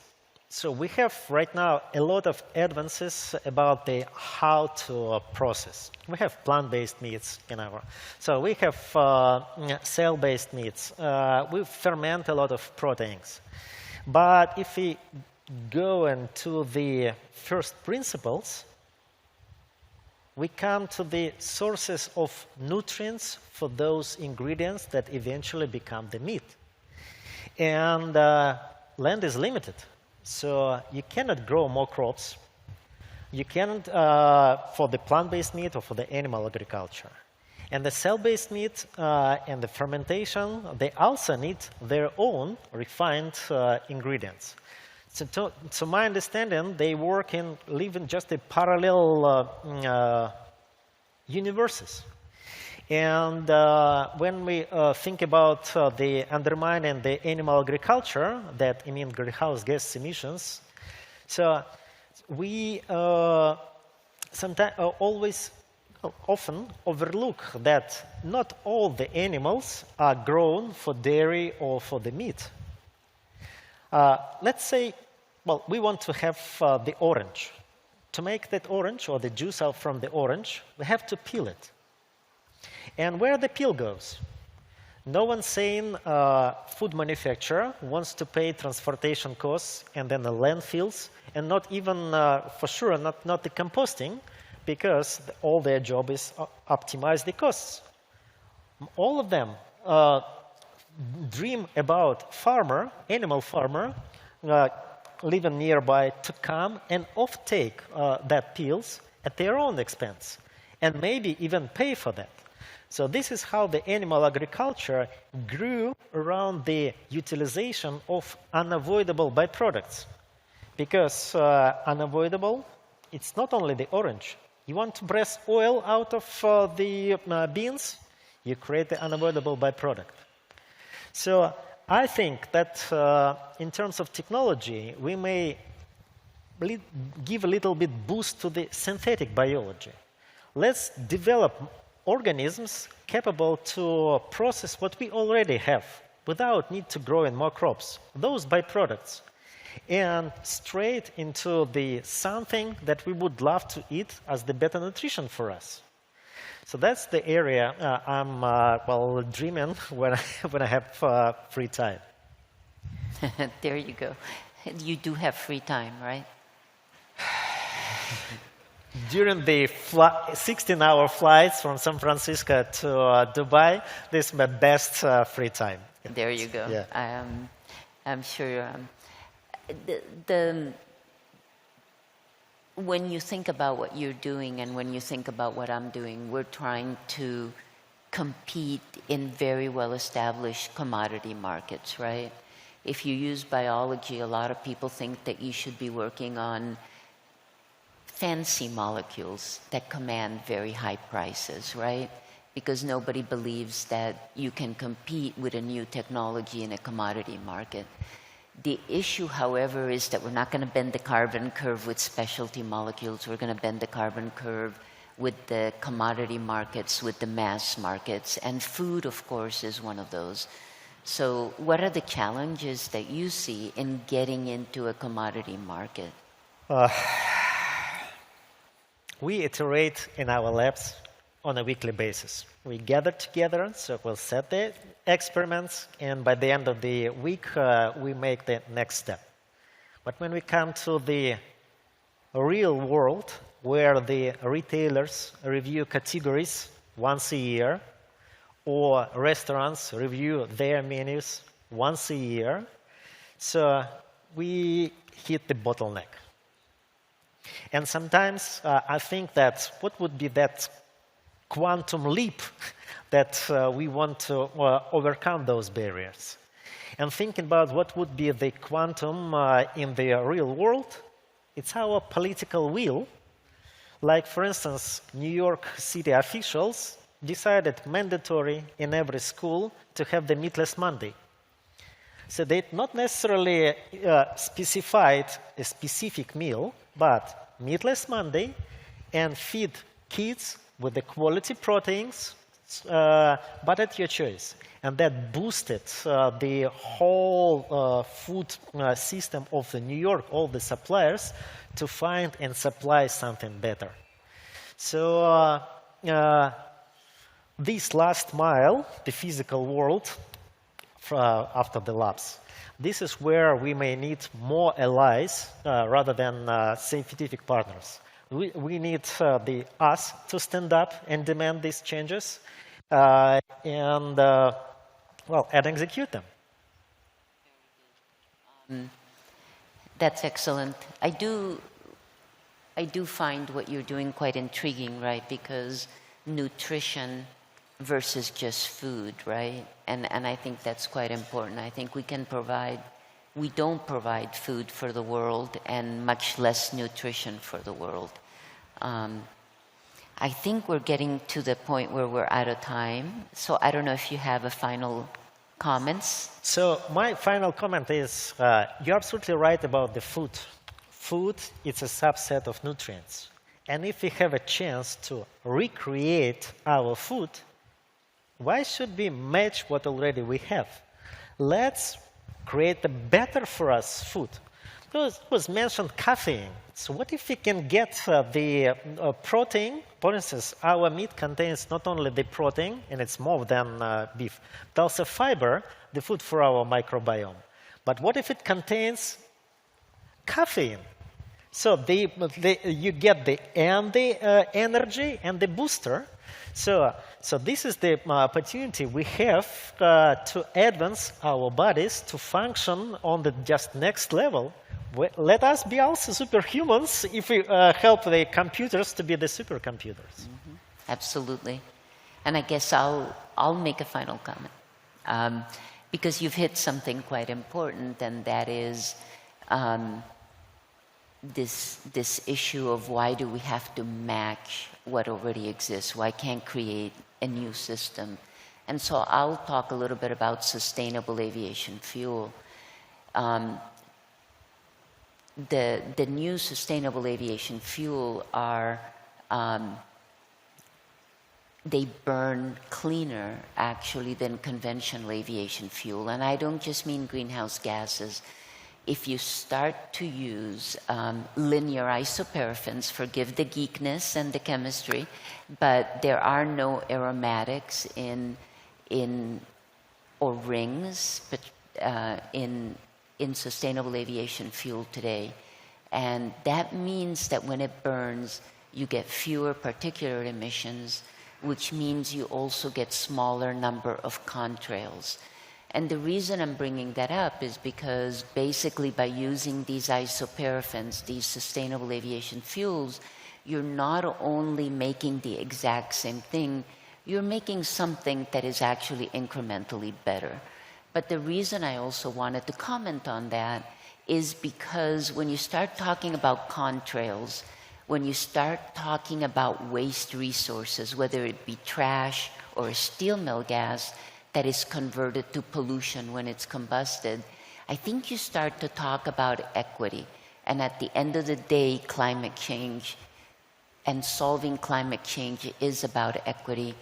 And if you think about the use of waste as a resource, you're not only impact climate change, you're also impacting the local communities that have to live near an airport and put up with contrails, the local communities that live near a steel mill and put up with particulates. And so I really think in reimagining how we develop a new carbon economy, whether it's for meat or for something else, we need to reimagine it in a way where we do better, where we make something that is actually better, so that society as a whole benefits from that transition. Thank you, Jennifer, for the company. Thank you. Thank you for the audience.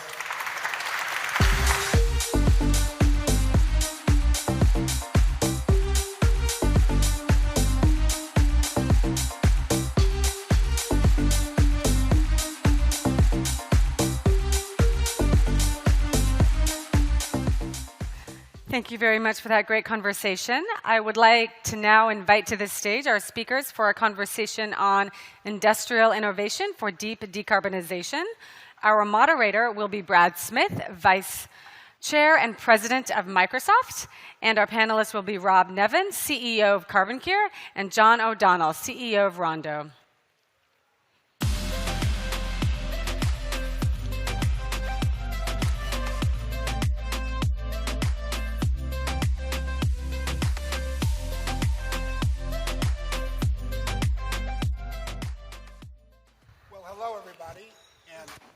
Yeah. John, thank you for joining. Thank you for joining all of us. I'll just kick this off with a minute, and then we'll invite each of you to jump in. But I'll just set the stage. We at Microsoft, almost 4 years ago, created a $1 billion climate innovation fund. We've invested $700 million of that $1 billion in 50 companies, including these two. And you might ask, what have we learned? Well, you're going to learn a little bit about what we've learned in the conversation this afternoon. But certainly one of the things that I've learned, as somebody who's not an everyday, all-day sustainability professional, the way many of you are, is that to some degree, doing what we need to do when it comes to achieving our climate goals is all about understanding our numbers. I have to admit there are days when it reminds me of the work I've done over many years to champion something like diversity in the workforce. For a company like Microsoft, we're a lot like many companies. Almost 97% of our carbon emissions are Scope 3 emissions. 82% are upstream, 18% are downstream. That 18% is mostly the electrical use of, say, something like an Xbox or a Surface. And what we've learned is if we're going to be successful in meeting our 2030 targets, which involve a commitment to being carbon negative, we have got to massively address that 82% that's upstream. So what is that? Well, at a company like Microsoft, as you might imagine, it really, more than anything else, involves data centers. And of course, job one, many days, is just bringing online the renewable energy, the carbon-free energy, to run our data centers. But that just takes care of our Scope 2 emissions.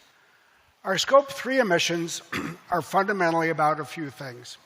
It's about semiconductors, and it's about producing semiconductors in plants that run on carbon-free energy, among other things. It's about cement. It's about a lot of cement, because a lot of cement is needed to keep building data centers at the rate that we are. It's about steel, because it's a lot of steel that goes into those data centers as well. It's about fuels, both fuels that provide backup power for data centers as well as to fly around our employees, which is why we've also been an investor in LanzaJet. But let's talk about the two sectors of the economy that I think you two so ably represent. So why don't we talk a little bit about concrete? Why don't we talk about industrial heat? And let me turn it to the two of you and set the stage for us, and then we'll go from there. Sure, I'd be happy to help set the stage for everybody. I imagine most of you, unlike me, don't think about concrete every waking minute. But concrete is all around us. If you just look around this building here today, the pillars, the entire building is mostly made out of concrete. It is, after drinking water, the most ubiquitously produced product that's consumed on the planet. It's used for everything from the homes that we all live in, to the highways that we drive on, to high-rises, but also the modern economy as well. Things like, as you mentioned, data centers use a lot of concrete, or distribution centers. And all of that concrete has quite a large carbon footprint. So some numbers, if you'd like, Brad. There's about 40 billion tons of concrete that are produced every year. Of that, there's about 4 billion tons of CO2 that's produced from the production of cement that is the primary material reactive agent in making concrete. That accounts for about 8% of the world's greenhouse gas emissions. So it's a very, very large source of CO2 and one of the largest sources of industrial CO2 emissions.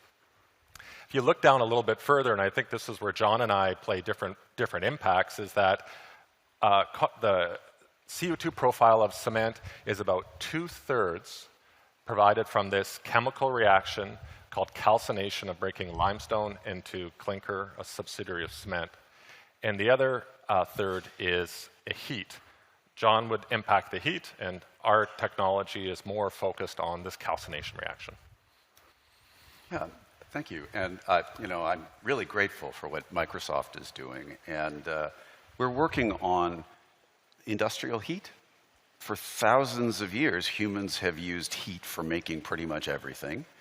25% of all the coal, oil, and natural gas that we burn worldwide is for industrial heat. Making everything from steel to baby food to cement to glass to fabric. Everything we make, all of our industrial processes run on fuel that's synthesizing, refining, distilling, all sorts of things. And it's a sector.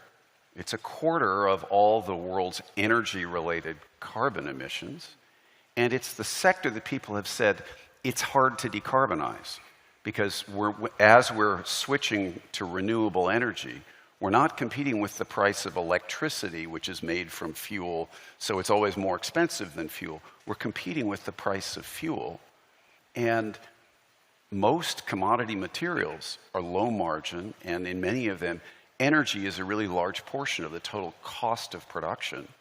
So it's very difficult to find a path to decarbonize unless it's lower cost. That is, in fact, what we need is heat that is high temperature, of the kind that our fossil fuel-driven manufacturing processes use today, but that's at the same price point. And it's a problem that I've been working with previously for 15 years.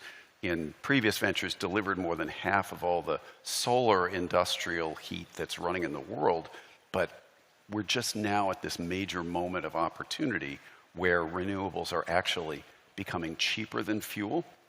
And as a result, if we have the ability to convert intermittent power to continuous heat the way industry needs it, we're at a tipping point and an enormous moment of opportunity. So let's talk about each of the innovations that you all are driving. Let's start with concrete. Sure. What CarbonCure does is we're considered a carbon removal technology business for concrete. So when people think about capturing and storing CO2, they think about geological storage, and they think about capturing CO2 from smokestacks. We look at it a little bit differently. In our case, what we do is we're a technology company which retrofits existing concrete plants. So you remember, concrete is produced at such a scale, and we use that scale to store CO2 permanently in concrete back as a mineral. So it's called a mineralization technology. And this chemical reaction is one that actually generates heat. It's very quick, it's very value added. And what I mean by that is by reacting CO2 with concrete and storing that CO2 in concrete forever, is it actually improves the strength of concrete, which allows concrete producers to actually lower their cost. So it's actually cheaper to make concrete which is mineralized with CO2 than it is with standard processes. And the real trick is doing that, and I'm sure we'll get to this later, is doing that in as capital efficient way as possible. So that's something that we created, which is more of a software as a service model, but a decarbonization as a service model, which we can discuss later. And John, tell us about the innovations you're driving. Sure. We are doing this very simple thing. Now that we have intermittent electricity that's cheaper than fuel, you can have it a few hours a day, 4 or 6 hours a day, during periods of curtailment, or 8 hours a day when the wind is blowing or the sun is shining. We're at this moment where if you can store that energy and then deliver it continuously for industrial processes, you can unlock industrial decarbonization. There are a lot of ways you could do that, and one of the biggest ways that folks have been exploring for years is using hydrogen. Hydrogen, you can make hydrogen and then burn it and get about half as much energy out as you put in. So it works, but it's expensive. But you can just store heat. You can store heat by heating a brick, in an oven, putting it in your bed. It'll stay warm all night. Storing heat is actually low cost, and there are now half a dozen companies, maybe a dozen now, of companies that are looking at doing something similar to what Rhonda was doing, taking intermittent electricity, converting it to high temperature heat. Your toaster does that perfectly at 100% efficiency. We happen to use that technology. And then storing heat in solid material, in brick. There's about 500,000 tons of brick that are used for heat storage at steel mills around the world today. It's a 200-year-old process. We found a way to use that material to do industrial heat storage, to deliver drop-in furnaces and drop-in boilers that connect to existing factory facilities that turn off the natural gas or the oil or coal and now connect to an intermittent renewable electricity source. So we build drop-in units, and people think of it as energy storage, but they also think of it as, look, this is just a new boiler. It's just a new furnace, and it does not involve either stressing the grid because it needs power all the time, and it does not involve the factory team hating the decarbonization team because the decarbonization team is asking them to change everything. Instead, it's a drop-in technology that uses the thing that we can now build the most of, which is intermittent wind and solar. Fascinating. So let's talk now about the challenges, because you both have these new innovations, new approaches, in some cases, new innovations built on old innovations. But it's a new world. You were starting to allude to this, Rob, as you think about the financial aspects of this, the technology that needs to come together. What are the big problems that we need to solve? I think John set up a few of the key constraints that are on this issue, on this industry. Is there's no discretionary budget on things like innovation or decarbonization. So you need to be able to deliver a solution that is very capital light, tends to be retrofit, and value added are certainly really, really important attributes. And at the end of the day, the product that is sold and used in the market needs to be at or very close to the same price. Otherwise, you're just going to be limited to a very small niche, and you really won't have any climate impact when that occurs. So when I set out and built this company, is really along some of those design theories. And for us, we retrofit concrete plants. It takes us a day now, and it costs us a little over $10,000. So just extremely capital light model where we can actually go into a concrete plant, and by the end of the day, they're actually mineralizing CO2, lowering their cost, and they don't pay for any of that capex, and they just pay on a licensing model that then allows producers to pay us from the savings that they make. And then they also participate in the carbon market, which is something that they would have never even dreamed of in the past. And this also really incentivizes them to decarbonize more because they benefit more. So this kind of like retrofit, capital light model, not imposing any premiums in the market, I think are critically important in decarbonizing this sector, or at least doing it quickly. So tell us a little bit about where you started, what markets, what countries you're in today, how you see this evolving over the next few years. We're a Canadian company based right on the far edge in a place called Halifax, Nova Scotia. Maybe some of you have been there. I encourage you to. So we started there. Our main market is the US, but we quickly expanded into many markets. As you probably are not surprised, as most of the concrete is being consumed not in the US, certainly not in places that, in Europe even, it's in the developing market. And CarbonCure is now operating in 800 plants, although there's 125,000 plants, so still a long way to go, in 35 countries. And actually just this week we announced that we installed our first plants in Africa now as well, so we're on every continent. So we're laying the seeds, planting the flags, and we're hoping to expand and be able to address all 125,000 of those plants as fast as we can using this really capital-light model. That's amazing. John, why don't you tell us a little bit about the challenges that you're finding you're needing to address in a similar way? Yeah, thank you.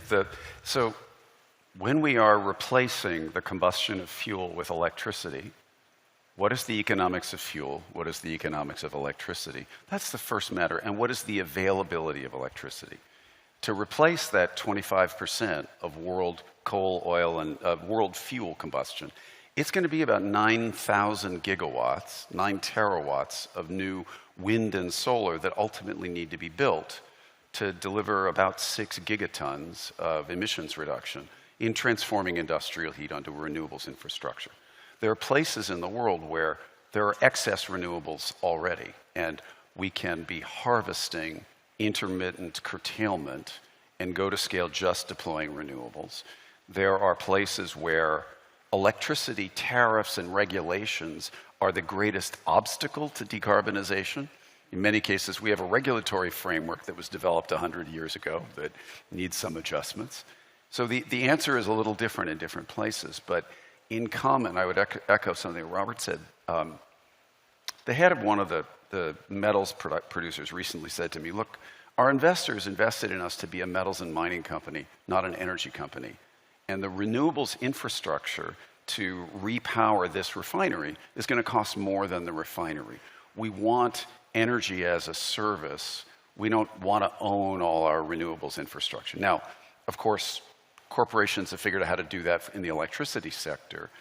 And you might say it's an obstacle, but it is also one of the great business opportunities of our time for renewables development and infrastructure capital is building utility scale electricity facilities that power individual refinery that needs 2 gigawatts, a mine that needs 1,500 megawatts, a dairy that needs 150 megawatts.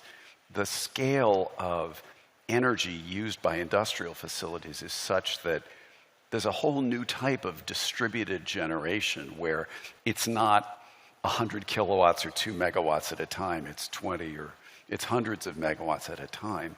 So that's a long answer to your question because it depends market by market. That's that's what's around us. And then our own challenge, we specifically set out to eliminate supply chain and technology scopes. The brick we use, is made from silicon, oxygen, and aluminum, 80% of Earth's crust. basically certain kinds of clay. And we've partnered with one of our investors alongside yourself, is Siam Cement Group, who are a quality award-winning manufacturer of this refractory brick. With them, we recently announced production capacity starting at 2 gigawatt hours a year, rising to 90 in just a few years. So on our side, one of the obstacles is how fast can we scale? We're putting those pieces in place now. And can you tell us in a similar way, geographically, where have you started, where are you growing? And you also talked about the different market segments. Are there particular market segments that you're finding are embracing this more quickly?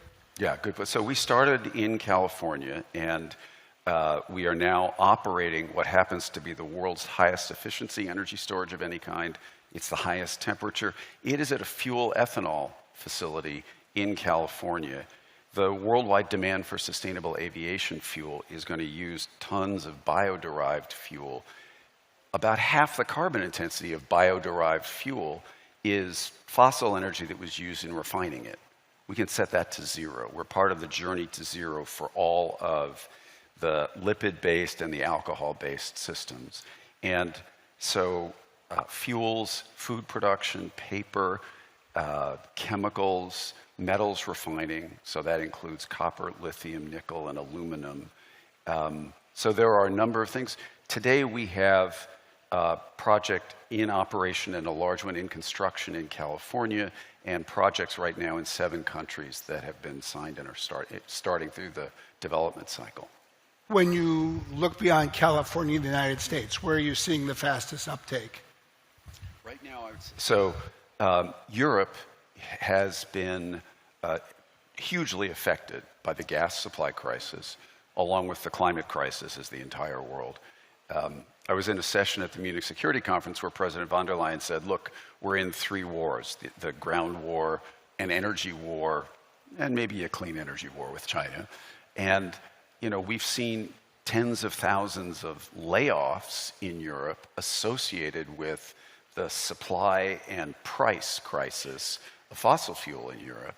And Europe has an enormous ability to build domestic, clean, green electrons. So we've seen 2/3 of our business today is in Europe, where there's very clearly capability, capital, regulatory drive. Governments, Denmark, Ireland, are changing the regulatory frame. Germany has done it so that these projects can go to scale quickly. Let's pick on that last point, and let me turn to you, Rob.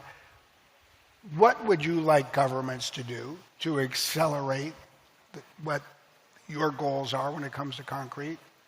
It comes down to procurement. That's everything. So government is the #1 largest buyer of concrete. Not a surprise. That's about 40% of all concrete that's produced is being used for government projects or government-funded projects. And as that, they are able to create very important market signals. So we worked with Elemental Accelerator a few years ago to create some policy template in Hawaii that has really taken off, certainly across the US, both the city, state, and federal level now, which is a buy clean type policy that's using government procurement power to drive innovation and decarbonization. Because really you only need government to demand these kinds of products for the industry to convert their plants. And once they convert their plants for that government project, they don't turn them on and off. Then you get the entire market, which is composed on the private side of thousands and thousands of different customers. So that's really how I think about it. So government needs to set those procurement policies. They're called LECLA, or buy clean policies. And before that, they need to clear the runway by making sure that there are rapid standards acceptance that are not holding back these innovations from really meeting that demand. And what are the biggest obstacles to getting governments to adopt those kinds of procurement policies? I have actually found there's quite a bit of an appetite for this, and things are going, I would say, faster than I would have thought. Really, the question then is about how do you have those conversations in as many places all at once and create alliances with others that share a common policy interest. So we work with partners, large companies or other innovators like ourselves to be advocating for these. The nice thing is that industry wants this too. So when you're able to go to a policymaker and you have heavy industry, innovators, and NGOs all asking for the same thing, things tend to move a lot faster. If you're a Department of Transportation and you're thinking about this for your roads, is it going to in any way increase their costs for their budget for roads? No, this is the really important thing, is there is no price premium. So I'll say that again, no price premium. You get lower carbon concrete with the same performance, lower CO2, oftentimes lower water intensity as well at the same price, and also by the same suppliers. So we're not advocating for a model where new companies are coming in displacing the old. All those jobs are being retained and they're being upskilled with green technology. And you said earlier, that 8% of greenhouse gas emissions are attributable to concrete.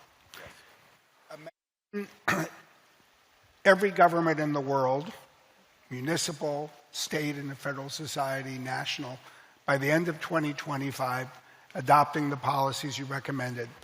How much of a dent could we put in that 8% by 2030 if you could get that done? Well, these kinds of policies would have an impact far beyond ourselves. So in that time frame, we would target 500 million tons of CO2 annually, would be what we would want to deliver with our technologies today.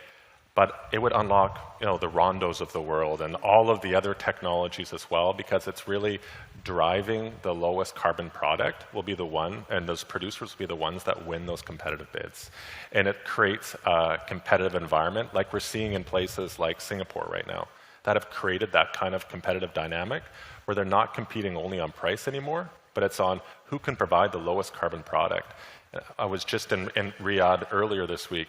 Same thing is happening there now as well. And it's creating this sort of buoyant marketplace where we're seeing slow-moving industrial players moving rapidly to decarbonize, to outcompete one another. That's a beautiful world. That's how things really happen. And John, you were talking about regulatory issues before. Can you say a little bit more? What kinds of regulatory or other government policies would you like to see adopted that would help you advance the goals that you're focused on? Yeah, thank you. The answer is a little different in some places, but the one thing I think it's in common everywhere, it's only just recently that we and others there are now at least a dozen other companies doing this thing of electric thermal energy storage. Take electricity, store it as heat. If you wind back 5 or 10 years ago, what we're doing was stupid. Electricity was obviously too expensive to use for heat. Everybody thought that the only way we were going to electrify industry was by changing processes, using things like heat pumps. And the only technology that was in the market that people were talking about for delivering continuous heat from electricity was using hydrogen. Now, hydrogen is 50% efficient at converting electricity into heat. Heat pumps are 300% efficient. They have very different issues. This new sector, one of the biggest issues is most government frameworks, they weren't crafted with knowing about this. And as a result, there are places where, take the UK, there are really well-designed programs so that you can decarbonize without putting yourself at risk of becoming the high-cost producer of some commodity. These contract for differences programs, they apply only for hydrogen. In the United States, we have created massive subsidies for the production of clean hydrogen, some of that for the chemical sector, but when it's used for fuel, this whole class of electric thermal storage saves twice as much fossil fuel per unit of electricity as the hydrogen systems. So there's one round of, call them policy updates maybe, to create a level playing field. Germany is a notable standout in having created a carbon contract for differences that is by design more technology neutral. And I think that matter of the thumb on the scale is sort of one matter. And then another is making it possible. This is a new class of, call it load in electricity systems. Recent research by Jesse Jenkins has shown that the presence of this kind of load in electricity systems doubles, or 75% more increase in renewable deployment in the least cost system, 50% lower curtailment. And it's because now we have very flexible loads that can be turned on and off instantly, participating, taking up what would otherwise be curtailed, making it possible for these kinds of loads to connect, to participate in wholesale markets. And they're just example after example. There were 2,000 hours of negative electricity prices in Oklahoma last year. And if technologies like ours could participate wholesale, they could set people's energy bill to zero on an annual basis. But I'm sorry, you're not allowed to do that, right? So the answer. So I think, again, system operators and regulatory commissions, we're engaged in a number of markets. There are some standouts that spread from the Nordics to Texas, where the regulatory frame is in great shape. And then there are others. So the answer is, again, different in different places. But being able to market participate, interconnect, find a way to enable the value of this class of technology participating in electricity markets, those are the big ones. So let me just ask one last question and give you a minute each. But as the world comes together, I think there's a lot of pessimism about the rate of progress. But each of you, I think, are in the trenches really creating new solutions. If the world is going to be able to come together at COP in 3 or 5 years and be more optimistic than it is now, I'll argue that part of the solution is building on what each of you are doing. But look beyond your specific solutions. What would you leave all of us as a message to pursue to try to build the kind of momentum that would give cause for greater optimism? That's a great question, Brad. I wasn't ready for that one. In 3 to 5 years from now, what would create a lot of... I heard a panel earlier today that was about transfer of technology. And certainly, that's something we're starting to see right now. But if we could see sort of massive deployment of clean technologies into the global south, I think that would certainly be one element. That's where so many of the emissions are occurring, and they just don't have access to a lot of these solutions, but that's really where the game is, and where it will be won and lost. So that's something that I would pick, is just seeing much more rapid deployment of these kinds of technologies in those emerging markets where most of these products are actually being produced. John, let me give you the last word. I've always been a technology optimist. That hasn't always worked out. My first job was in the fusion program. It's been a little bit of a schedule slip. The fusion has only had an 80-year schedule slip since I worked in the fusion program. We are right now at a moment where, it really is true to say that this challenge of the greatest challenge we've ever had is one of the great business opportunities of our time, because Tesla recently in their Master Plan 3 pointed out that the class of thing we're doing, heat batteries, will become 2/3 of all the stationary storage in the world.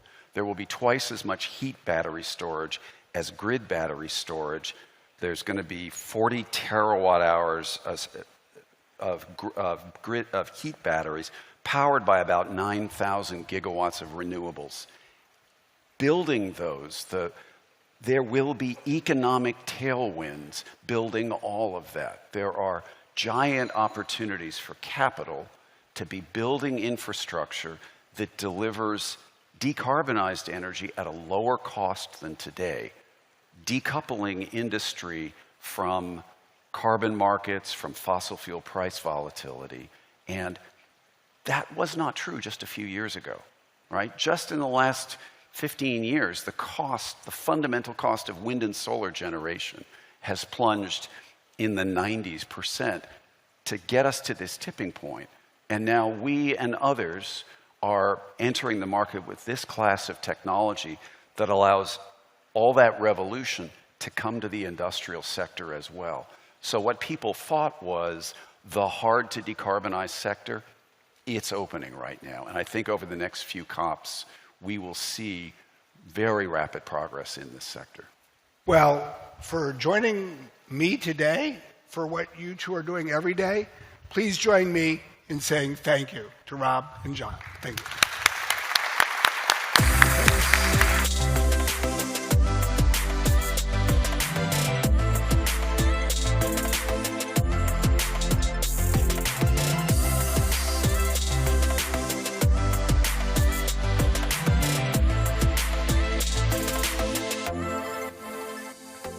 Thank you all for that great conversation. How is everyone doing?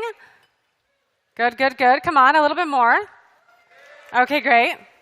I'm really excited about our remaining programs. We have 2 TED-style talks and then a panel discussion on accelerating technologies before our finale conversation with Bill Gates and the CTO of Breakthrough Energy. So glad everybody's still here and enjoying themselves. With that, I would like to introduce and invite to the stage Ramya Swaminathan, CEO of Malta, for a talk on building the future of grid-scale energy storage.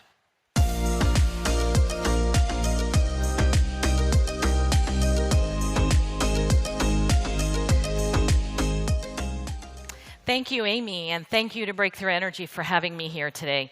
It's a pleasure to be able to tell you a little bit about what we're doing at Malta, where, as Amy said, we're developing a technology for grid-scale energy storage, where we take electricity from any source, store it in the form of molten salt, and then when the need is there back on the grid for that electricity to be reconverted and go back out as electricity, we're able to do that so that in that context, we're providing clean energy around the clock. I want to start just by echoing something that came up in the last panel, which is the remarkable fact of where we stand today is that over the last 10 to 15 years, the cost of wind and solar, the delivered price, have reached levels that were unimaginable even 5 years ago. We now see auctions for wind and solar clearing at $10 the megawatt hour, between $10 and $20 the megawatt hour. And at those prices, what we're seeing is that the market is responding aggressively to those price signals. And so there's been an enormous amount of adoption, of penetration of wind and solar. The IEA estimates that by 2025, about 30% of capacity will be in the form of wind and solar globally. And if you look at the rate of growth over shorter periods of time in particular geographies and jurisdictions, what you'll see is even more impressive numbers. In the United States, about 50% of installed capacity this year was in the form of wind and solar. Now, that is remarkable, and that is a massive change that gives rise to a real opportunity to meet our 2050 net zero goals, in which I would add we are falling short in terms of deploying at scale. So what are the challenges that are essentially preventing that? The first one is an obvious one. It's that wind and solar are intermittent. And so the sun doesn't always shine, the wind doesn't always blow. And you can see that very clearly in the example of solar. So if you have a region where you're blessed with abundant sunshine, certainly you can add more and more cheap solar generation.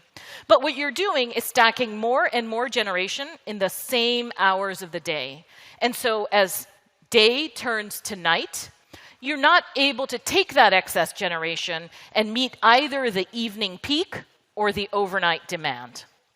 The second challenge, the second reason we can't just have a huge proliferation that remains a barrier to wind and solar is a little less visible and is a little more wonky. And it's that for grid operators to provide a reliable and resilient grid, they traditionally relied on fossil fuel assets that provided not just energy, but also reliability services, particularly synchronous rotational inertia. So when we combusted coal and gas, what we certainly get is energy out the other side, but we also have large spinning machines on the grid that maintain its reliability. Grid environments are set at a particular frequency. The United States runs on 60 hertz and much of the rest of the world on 50 hertz. And those large spinning machines provide rotational inertia synchronous to the grid, to that grid speed, to that grid frequency, that enable a resilient, reliable grid. And as we transition to a grid environment where we're adding a lot more renewables and simultaneously taking off these fossil-based fuel assets, what we're doing is removing that rotational inertia, which is really leaving grid operators with a difficult situation of having to provide reliability without having reliability services. At Malta, we're solving both those problems. Like all long-duration storage, we're able to time shift energy. Take that, in my example, the excess solar generated during the day to charge the system and provide that at night to have green electrons from solar after sundown. At the same time, we really use equipment derived from traditional power plant equipment. So we also have large rotating turbo machine gensets in our plant that provide synchronous rotational inertia that provides those reliability services at the same time that we're charging and generating electricity. Partnership is in our DNA. All the underlying components of the Malta system are used at scale in power plants globally. And so to capitalize on that, we've partnered with world-leading companies to make those components and work with us in partnership for design, deployment, and delivery of our systems. Alfa Laval, world-leading company in heat exchangers, is based in Sweden, is our heat exchanger partner. What you see on the screen is a heat exchanger on the floor of their production facility. And heat exchange is really the center of our system because what we're doing is pumping heat from a low-temperature reservoir to a high-temperature reservoir and then reversing the cycle on the generation side. Efficient heat exchange at a cost-effective level is absolutely the core of the economics of our system, and partnering with a world-leading company enables us to achieve that. On the turbo machinery side, we've partnered with another world-leading company, Siemens Energy. Turbo machinery is the prime mover in our system. And in the context of what I was talking about in terms of reliability services, that real rotational inertia, well, it comes from these machines, the machines you see on your screen. There's large spinning turbo gensets built and designed on the basis of a wide product line of steam and gas turbines. And Siemens Energy is our partner to deliver and deploy those. The rest of the balance of plant is really a very robust part of the global supply chain in power plants. It's pipes, pumps, tanks, and valves. If you were driving by this Malta plant, you would think that you were driving by a traditional fossil fuel asset. And if you were a grid operator who was dispatching this asset, it would look to you very much in performance like a combined cycle gas plant. Our performance and operability is based on the performance and operability characteristics of a combined cycle gas plant. And so it looks very much, feels very much, and really importantly, incorporates very much the same kinds of components and the same kind of workers. So one of the issues that we deal with in the energy transition is that the workforce who has traditionally worked on fossil fuel-fired assets, as those assets retire, really are displaced. And because the skills used to construct and then operate and maintain a Malta plant are the same skills used to construct and operate and maintain a traditional fossil-fired plant, what we find really resonant with our customers is the opportunity to incorporate those workforces. We are able to present a like-for-like replacement for a fossil fuel plant that is being retired, siting on that brownfield site in order essentially to use that same interconnection to deliver to the grid the same performance and characteristics, including real synchronous inertia that maintains the frequency of the grid and provides reliability support. And in pursuit of delivering a just transition, is able to take that workforce that otherwise would have been displaced had that fossil plant been shut down and just mothballed. We're able to incorporate that same workforce and provide the asset and the territory with a new life. I started by telling you a little bit about the opportunity that we are facing kind of globally, and this really resonates with the message of the last panel as well, which is that in the last 10 years, we're at a point where wind and solar have made a whole new opportunity to deliver green electrons into the future. The barriers, though, are real, and that is that you can't architect a grid on wind and solar alone. I believe, and at Malta, our thesis is that long-duration energy storage is the linchpin, is the key to being able to enable much higher renewables penetration, because it enables not only the time shifting of energy that's necessary, but at Malta, we're providing the grid reliability services that are so essential to the grid of tomorrow. Thank you.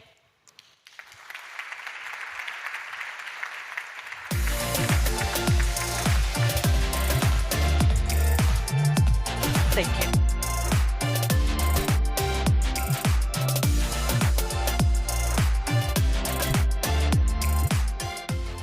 Thank you very much for that talk, Ramya. I would like to now invite to the stage to give us a talk on a scalable pathway for low-cost carbon removal, Barclay Rogers, CEO of Graphite.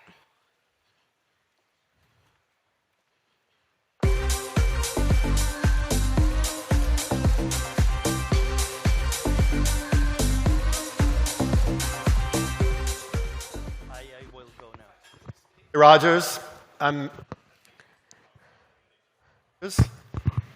the founder and CEO of Graphite. We are a carbon dioxide removal company, and I'm here to tell you today about our carbon casting technology. This story starts in the farm fields of Arkansas with a grandmother who dared to dream of a cleaner planet, that's her on the left, and who dared me to dream too. I started my own journey as an antagonist, thinking that pointing the finger would somehow solve the problem. We've all come to realize the importance of addressing climate change and to understand that continued finger pointing is unlikely to address any of the underlying issues. We've talked a lot today about the need to reduce our emissions, and there's certainly a lot of work to be done there. But I'm going to talk about the additional work here. And that additional work is removing carbon dioxide from the atmosphere. It is widely recognized that we need to remove on the order of 10 billion tons of CO2 per year by 2050. So how are we doing against that goal? To date, we've removed about 100,000 tons of CO2 using durable carbon removal solutions. Let that sink in. That's 1/100,000th of the goal. It's almost nothing. So what are we going to do? Let's start just thinking about nature, first of all. Plants naturally evolved to capture carbon dioxide from the atmosphere through photosynthesis.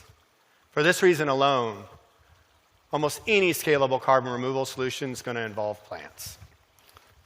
The challenge, of course, is that with photosynthesis-based carbon removals is that they fail the durability test generally.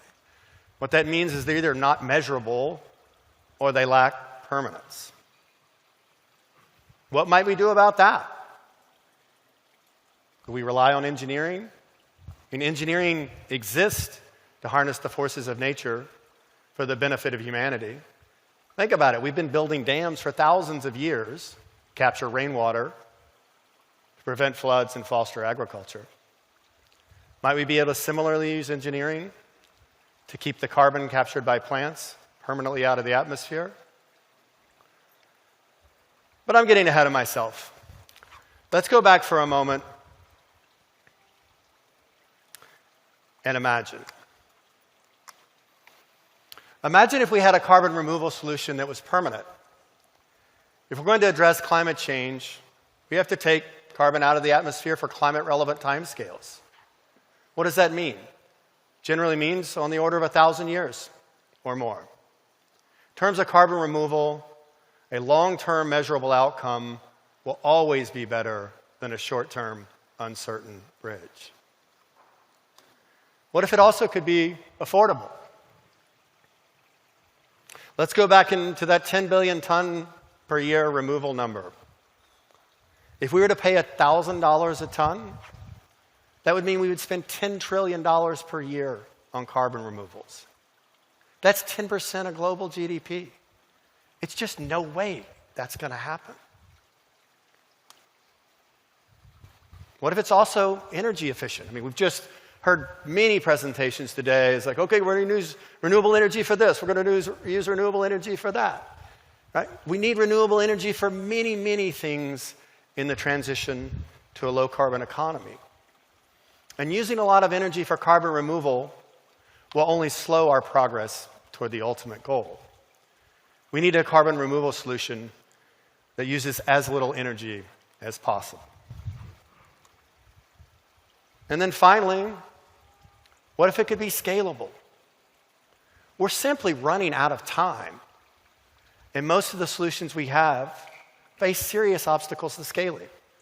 It's hard to build renewable energy facilities. Pipelines often face local opposition, and technological breakthroughs just simply may or may not come to pass. My imagination takes me back to where we started, to the farm. Well, actually, to the farm and the forest. So this is a map of global biomass production. What is biomass? It's plants. Who grows plants? Farmers and foresters. The agriculture and timber industries produce significant residual products through their existing processes. It's things like sawdust and bark and rice hulls and straw. It's not sexy stuff, but it does contain a lot of carbon. Those biomass products are generally 50% carbon. But unfortunately, that carbon is re-emitted to the atmosphere when the byproducts are either burned or just simply left to decompose. So how might we stop that? Let's think about food safety for a second. Actually, before I go there, let's just talk some numbers. So if you were to use residual biomass from existing processes, you could remove on the order of 3 billion tons of CO2 per year. And if you need additional removals beyond that, you can always grow purpose-grown crops like miscanthus on marginal lands and increase the removals.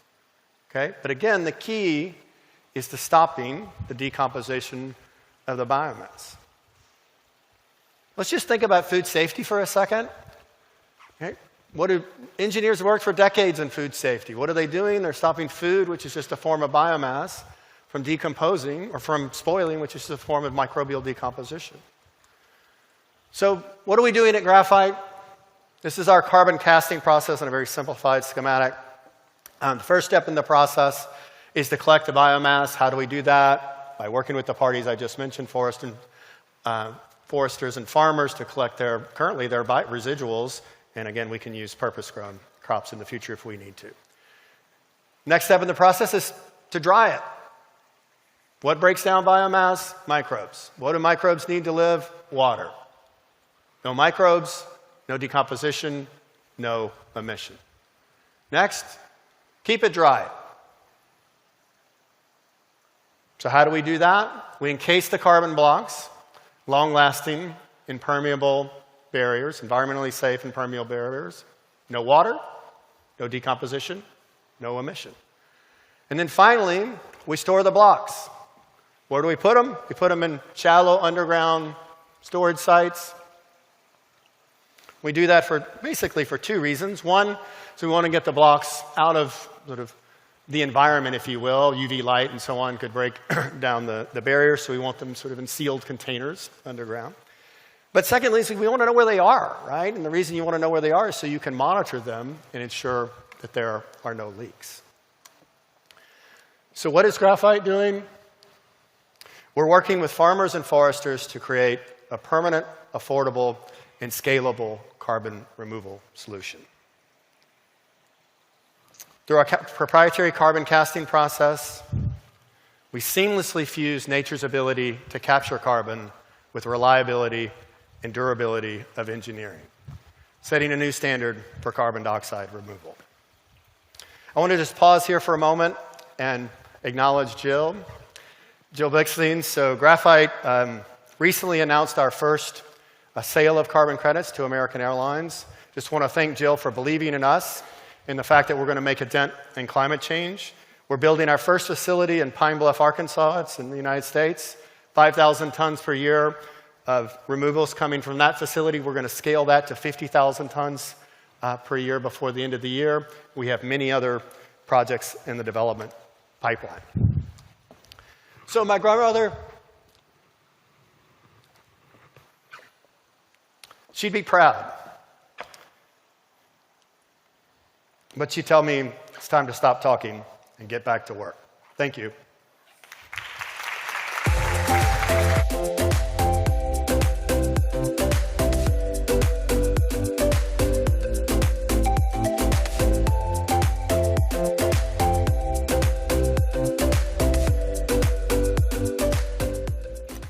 Thank you, Barclay, for that talk. Quick housekeeping note. After I introduce this next conversation, you'll see on stage my colleague at Cypher, our senior global correspondent, Bill Spindle. He will introduce our penultimate segment as I prepare for our closing keynote conversation. So with that, I would like to now invite to the stage the speakers for a discussion on accelerating the deployment of technologies at scale.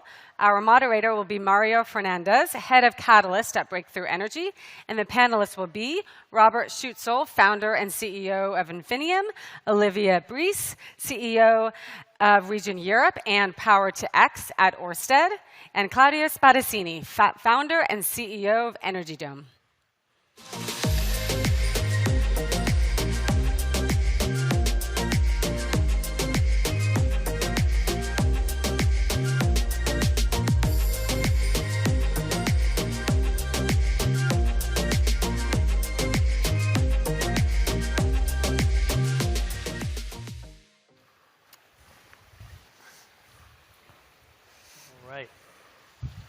Hi, everyone.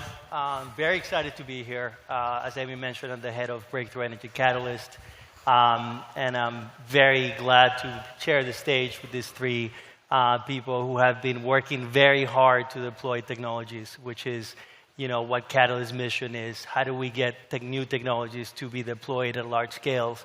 And these three CEOs are doing that in spades, and hence we are very happy to support them as Breakthrough Energy. Let me talk a little bit about Catalyst first. A lot of people wonder what is it that Catalyst does and what's our mission. So, as you know, Breakthrough Energy is very much mission is to push innovation forward. We do it with the discovery of innovation through our Fellows Program, the development of innovation through our Ventures arm, and finally, Catalyst takes those technologies that are ready to deploy at a large scale and accelerates their construction and their delivery. So that's what Catalyst does. What makes us different is that we're not just flexible capital, but rather we combine flexible capital with the infrastructure investing expertise. What does that mean, you might ask? That means that we understand how these projects are developed. We understand what goes into trying to plan for a large construction of these projects. We understand constructing them and ultimately, how to get them to operations. And we understand how to structure these projects so that infrastructure investors could see a path to investing in them. And that's the problem we're trying to solve, really, is the fact that a lot of these first-of-a-kind projects are have a very hard time getting investors to invest in them. And why is that? There's high technological risk. No one has ever built this before. No one has ever engineered it. No one has ever operated. But most importantly, the type of contracts, of long-term contracts that are needed in order to stand up these projects just are not there. People are not willing to sign long-term contracts for these products. So that's what Catalyst does. Very much partners with companies such as the three companies on the stage to be able to push this forward, structure projects in a way that can get there, where you can get to construction, you can get to operation. So without further ado, I want to ask each of my panelists to describe the projects, their own projects, and then we can get into a discussion of how is it that they got here. So Olivia, I'll turn to you first. Tell us a bit about Flagship One and why is it so significant to Ørsted and its P2X business? So Flagship One is a 55,000-ton e-methanol project, which is currently under construction in northern Sweden. What is e-methanol? I think the most important thing to know about e-methanol is that it's a drop-in fuel. So it can be used as a replacement for fossil fuels, but without emitting any fossil-based carbon dioxide. 55,000 tons sounds like a lot. It's enough to power one ocean-going container ship for a year. Thank you, Olivia. Robert, I'll turn to you. We're very excited about your SAF project in Texas. Could you please tell us a little bit more about it? Sure. Hi, everyone. Robert Schutzel, CEO of Infinium.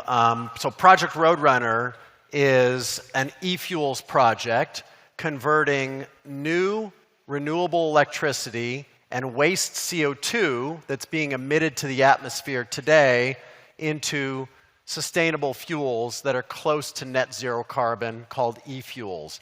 Most of the product we'll produce in West Texas at this asset is sustainable aviation fuel. We'll also produce smaller quantities of what we call e-diesel, a drop-in replacement for diesel for long-haul trucking and maritime applications, and some e-naphtha, a drop-in replacement for naphtha that's used in the petrochemical industry for plastics production. So we're very excited about this project and the support from Catalyst. This week we also announced a long-term commitment from American Airlines for our eSAF, which Catalyst was instrumental in bringing to the table, and really excited about the commercial innovation that's coming into the power-to-liquids industry. Thanks, Robert.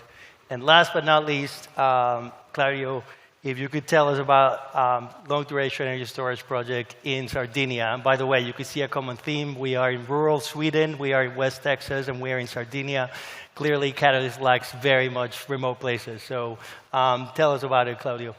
Thank you, Mario. So let me start by saying that today is a very special day for us because, this closing of this blended finance support from the Breakthrough Energy Catalyst and the European Investment Bank is really something that accelerates us. So is a real booster for our technology.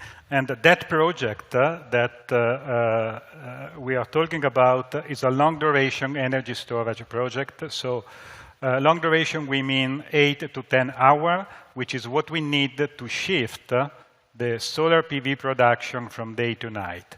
This, all the projects that we are talking about, let's say, are pushing to electrification. So electrification is going to be more and more needed in many sectors. But we need renewables to be dispatchable on demand and not to be intermittent in order to supply all that electricity that we need also to produce, let's say, also e-fuel, but also all the electricity that we need for mobility, for heating. So that project is a 20 megawatt, 200 megawatt hour project, which is a full-scale product that we are going to commercialize in a standardized way in order to be ready to deploy that at scale very soon in order to accelerate the decarbonization. Thank you, Claudio. So before we dive into questions, one of the main question that I keep getting is how did you guys pick these 3 projects, your first 3, your last 3 projects of the year? And there is a common theme here that you'll get from the answers is one, the management teams are so strong and we have a lot of faith that they have that knowledge and experience to be able to get projects over the line. Construction is extremely hard. Especially at this scale, especially when it's brand new. And we have great conviction that these 3 management teams can get these projects over the line. So that's one thing. And the other factor that we look into is how is it that we're going to partner and we're going to work together to get this done? And I have to say that, the Catalyst team and Breakthrough Energy has formed such great partnerships with these three companies in order to get us there. So with that, I'll let each, I want to quiz these guys and lady on what is it that it took to get here. Because, out of all the projects that we saw in each of these respective fields, these are the ones that were ready to put steel on the ground. And that is a huge thing for us because the urgency to deploy these technologies is real and is there. And we need people who are ready to deploy these technologies. So Olivia, tell us a little bit of what you think this sort of FS1 starting construction soon, and mainly the partnership that we've now formed with Breakthrough Energy Catalyst, the European Commission, and the European Union. What does that do to e-methanol and the shipping industry? How does that affect it? How does that change it? I think one of the main reasons that we're so completely delighted to have announced this partnership today is really because we see the multifaceted benefits of partnering with the Catalyst EU partnership. We've obviously partnered before with the EIB. They've been an incredibly important provider of capital to the offshore wind industry right from the very beginning. So we know that they understand the risks of first-of-a-kind projects and that they are willing and, broadly speaking, excited to work with us to address them. To have the Commission on board is, of course, an honor because they are by far the most transformational legislators on climate globally at the moment. And so to be able to provide the learnings from this scale-up back into the Commission, that is something that we are really proud to be able to do in order to be able to scale the production of methanol from this one relatively small project to the size of projects which we're going to need if we're going to address the full range of the hard-to-abate transport sectors. But turning specifically to Catalyst, there are, again, several different facets to the advantages for us of working with Catalyst. We'd already taken a final investment decision. So we already have guys with shovels on the ground in northern Sweden building this project. But for us, the immense benefit of working with Catalyst is not only to benefit from their experience in scaling other projects and other companies, but it is also to know that they understand not only the importance of scaling the technology, but also really engaging with and scaling the enabling environment. So scaling the, engaging with and developing and ultimately scaling the commercial terms, the debt terms, the offtake terms, the logistics. This is actually very, very hard. And to do it in partnership with someone who not only understands and appreciates what you're trying to do, but brings their own knowledge to the table, that is a really critical thing for us when it comes to turning this partnership from a brownfield site with a couple of guys with shovels to the largest commercial methanol project in Europe. Thank you, Olivia. I'll turn to Robert. Robert and I had dinner in one of our first interactions, and what came out of the dinner was so reaffirming to me because he has built projects in the past, conventional energy projects in the past, and it was so clear that Robert understood, even though he was the CEO of a large company, understood what it takes to build this, understood, had the scars on his back from all of those projects, had failures, and had learnings from those failures. And that, to us, is so important because, again, construction is extremely hard, especially under these conditions. So, Robert, tell us a little bit, what lessons are you really taking from the conventional energy world into now ESAF, the first ESAF P12 plant in North America? Right. So, a lot of lessons from traditional energy projects. In our case, we come from building gas-to-liquids facilities, converting waste methane or stranded methane, natural gas, into fuels and chemicals. And our team likes to say it's okay to make a mistake once, but don't make a mistake twice. So apply those best practices to your next project, and that's what we've tried to do as we move into the e-fuels space. You know, a lot of lessons learned as we look back at our 15-plus year history in doing these types of projects, but one that I really want to key in on and talk about, and we try to do every day, is the integration of project development and commercial teams and the technical and engineering teams. I think that it's easier said than done, is keeping those flanged up, especially early in the process.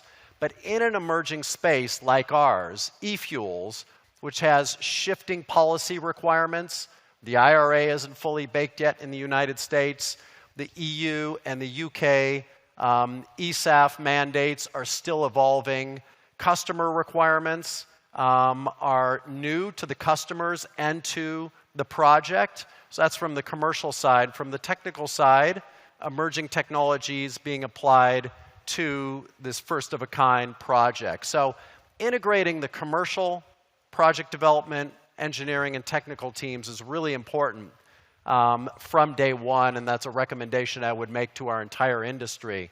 Now, let's take one example.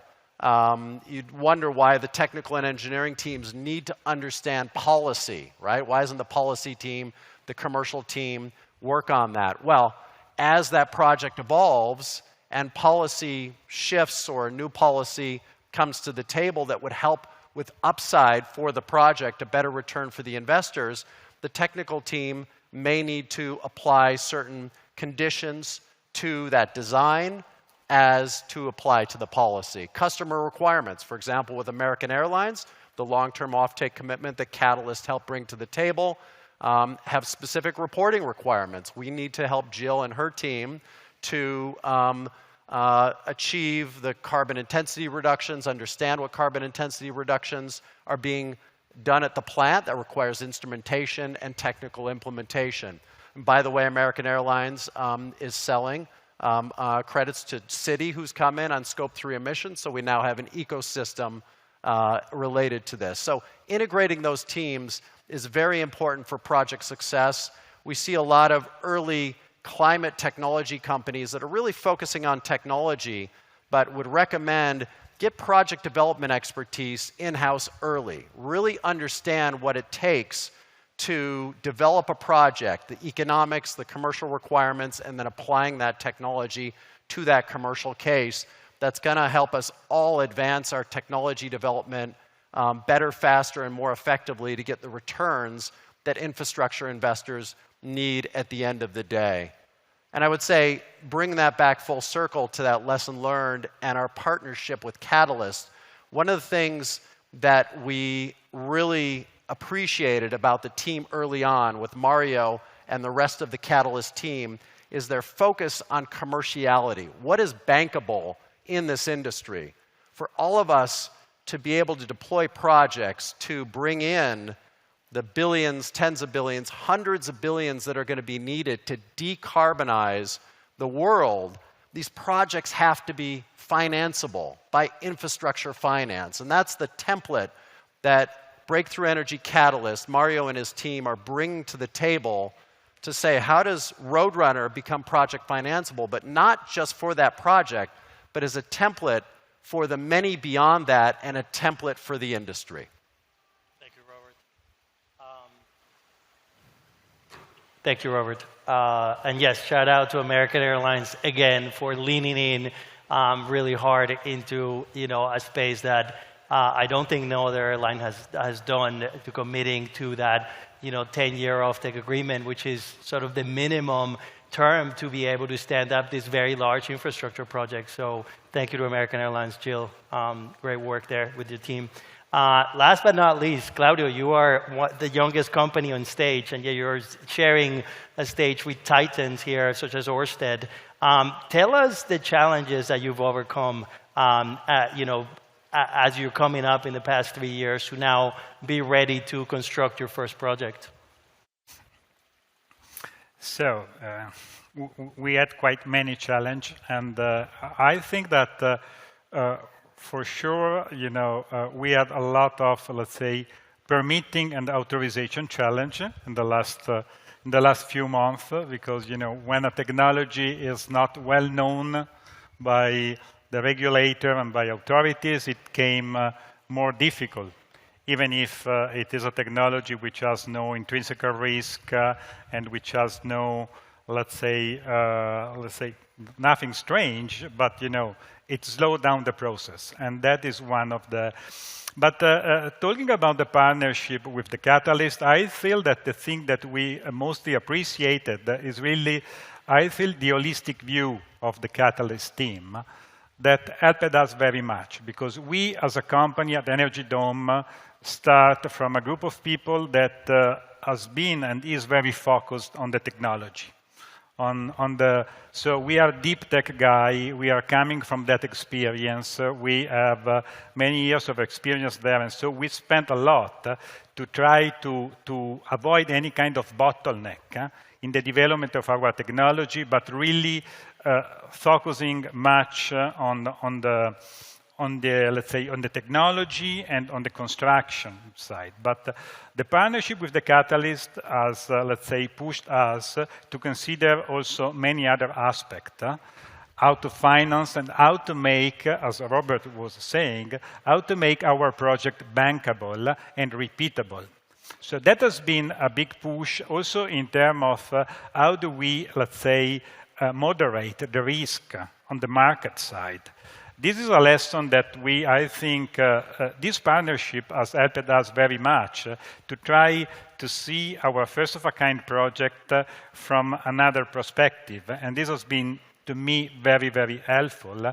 And I think that this is a learning curve. And I think that this partnership really brings to us in Energy Dome, let's say, a wider view of the issue that we have to overcome in order to become commercial and to try to do what we want to do, so to deploy this technology at scale. So I think this is the real secret sauce of the Catalyst. The holistic view to me is that, because the final goal is to make this technology repeatable and interesting for infrastructural fund, that if we get there, then we will be able to have a real massive deployment of money in a technology that can really, let's say, allow to accelerate, let's say, dispatchable on-demand renewables globally faster.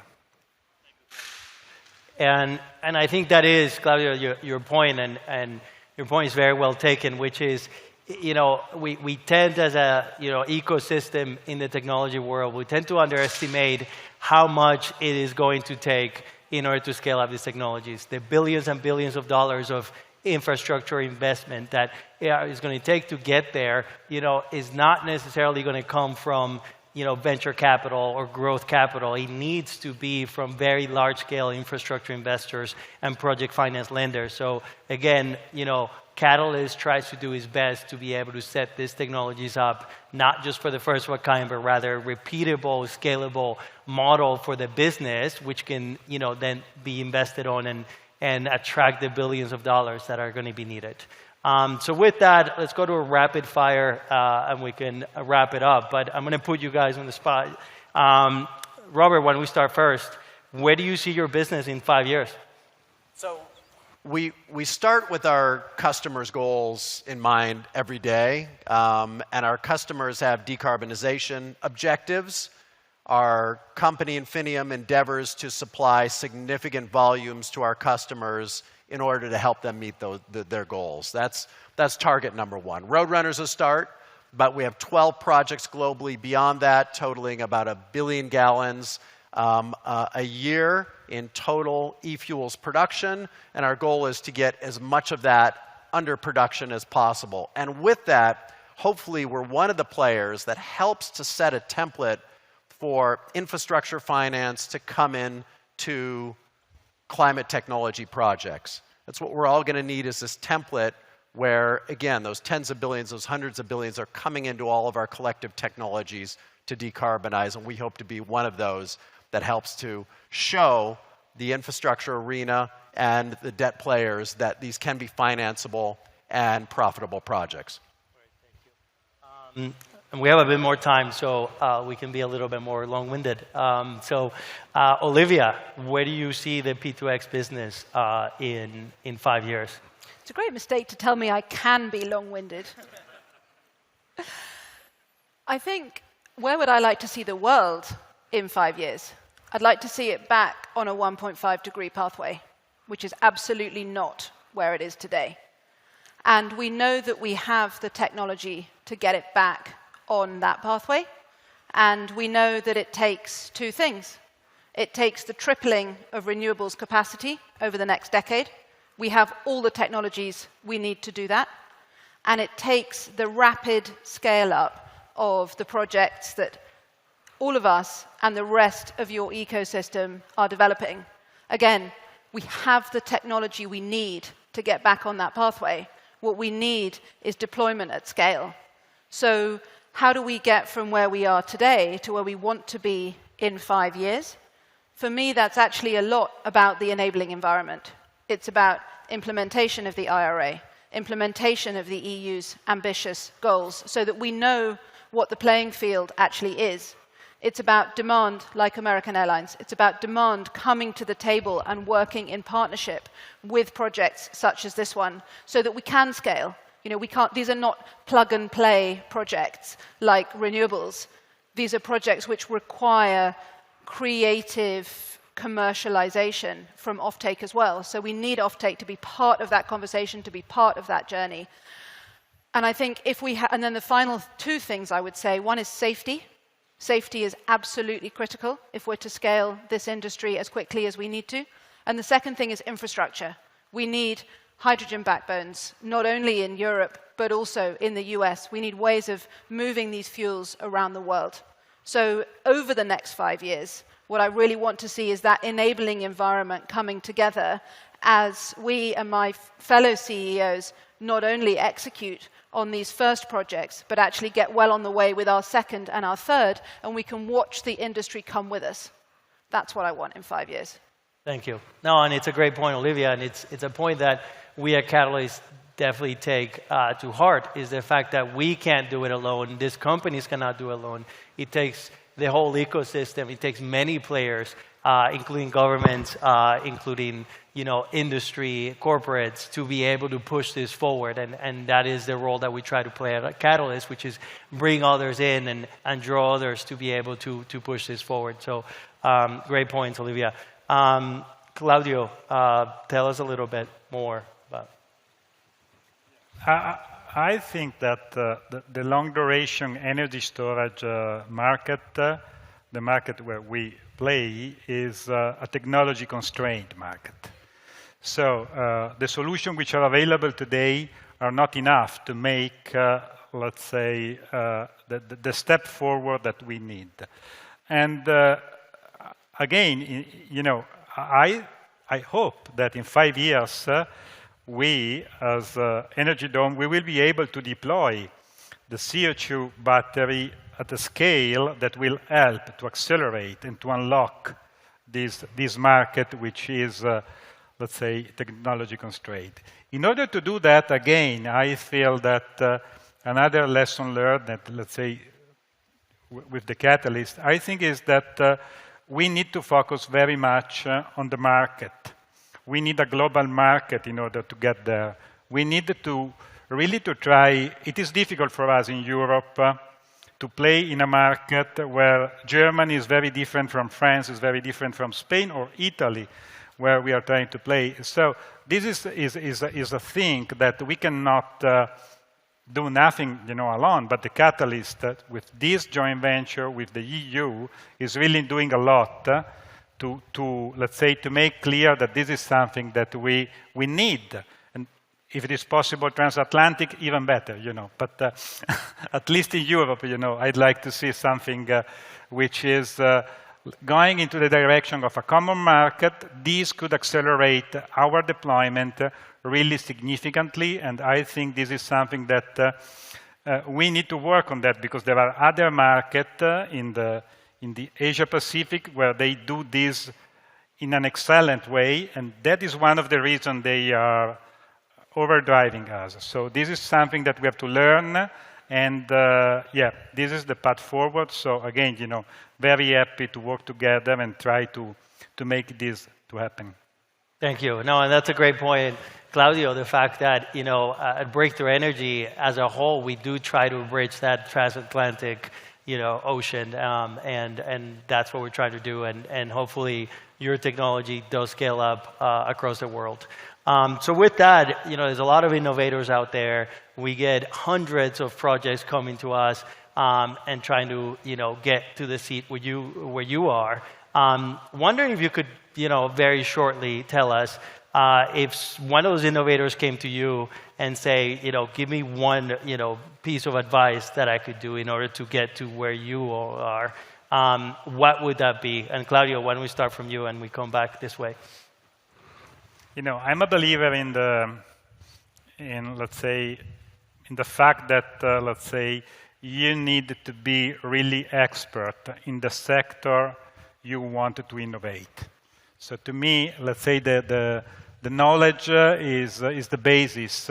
The innovation, it's not easy to find new ideas and to have the right, let's say, ideas to develop. So I think that it is just about, let's say, to push on knowledge and experience and putting together different experience, because that is the other step. So my suggestion, to an innovator which come and say, I want to try to do something into that, first of all, is try to do something in a sector which you know really deep, because there is where you can really make the difference. Thank you. Olivia? I like your point about starting with what you know and then building on that. So maybe that. No. I think what I would say is, once you have found the thing you want to do, once you have taken what you know, you've chosen your technology, you know where you're going, the right time will never come to start. The enabling conditions will never be there. It will never be perfect. It will always be scary. And so once you are certain that you have the idea that you want to scale, you have to start. You just have to go and trust that you can make the enabling conditions come. And sometimes you can make them through sheer force of will, and sometimes you are lucky enough to have partners who help you make them. But fundamentally, you have to get going. Appreciate that point, Olivia. And that is something that we look for, is that the people that are willing to take those leaps of faith. And that's what we're supporting here. We are supporting leaps of faith. Claudio, one of the only LDS technologies that is actually putting steel on the ground within 6 months. Ørsted, hundreds of hydrogen projects announced, and yet they're the ones with shovel on the ground. They're the ones saying, we are going to do this. And obviously Robert, having done a demonstration project this year and now scaling up in a path to a $1 billion of plans in the future, these people and their investors had to take a leap of faith, and we're very happy to support that. So great point, Olivia. And Robert, it can't be the same advice as Claudio and Olivia. Yeah, I'll try to make a difference. So I would say there's a template for energy infrastructure finance. And first, study that, right? We have a project operating now, an e-fuels project in Corpus Christi, Texas. Cheniere, an LNG facility, is just doing a massive expansion. How do you get a project like that in the traditional energy industry financed? Well, you have offtake, right? You secure offtake, long-term offtake. You have inputs that are fixed. You have an EPC contract. You have a project development template for that project, and that project gets energy infrastructure finance. So understand that template first, apply it to your technology, and bring in that expertise, as I mentioned before, that can help you in that regard. Maybe it's somebody that has expertise with EPC contracts, with project development, with permitting, with the commercial side of things, with getting fixed price inputs and securing fixed price offtake outputs. so you can have that financeable package. That would be my recommendation for looking at a template, again, that could be financeable and applicability to the Catalyst platform. Thank you. And look, just to close it out, as I said, super proud to share the stage with these three CEOs. You know, we are, as Catalyst, we are fulfilling our mission, which is get steel on the ground, get technologies built. And, you know, with our expertise, our funding, we hope to do much more than these three projects and you know, be very impactful to the whole ecosystem. So thank you very much for listening to us. Thank you, three. Really appreciate your words here. So thank you very much.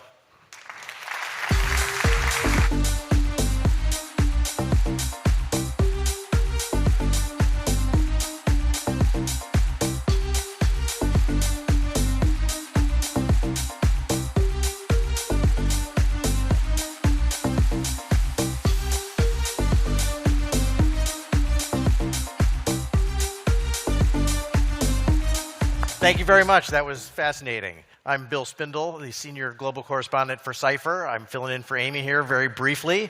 You saw, we all heard earlier, a lot about a source of energy beneath the Earth. We're going to hear now a little bit about a source of energy that powers the sun right here on the Earth. And to do that, I'm introducing Bob Mumgaard, the CEO and co-founder of Commonwealth Fusion Systems.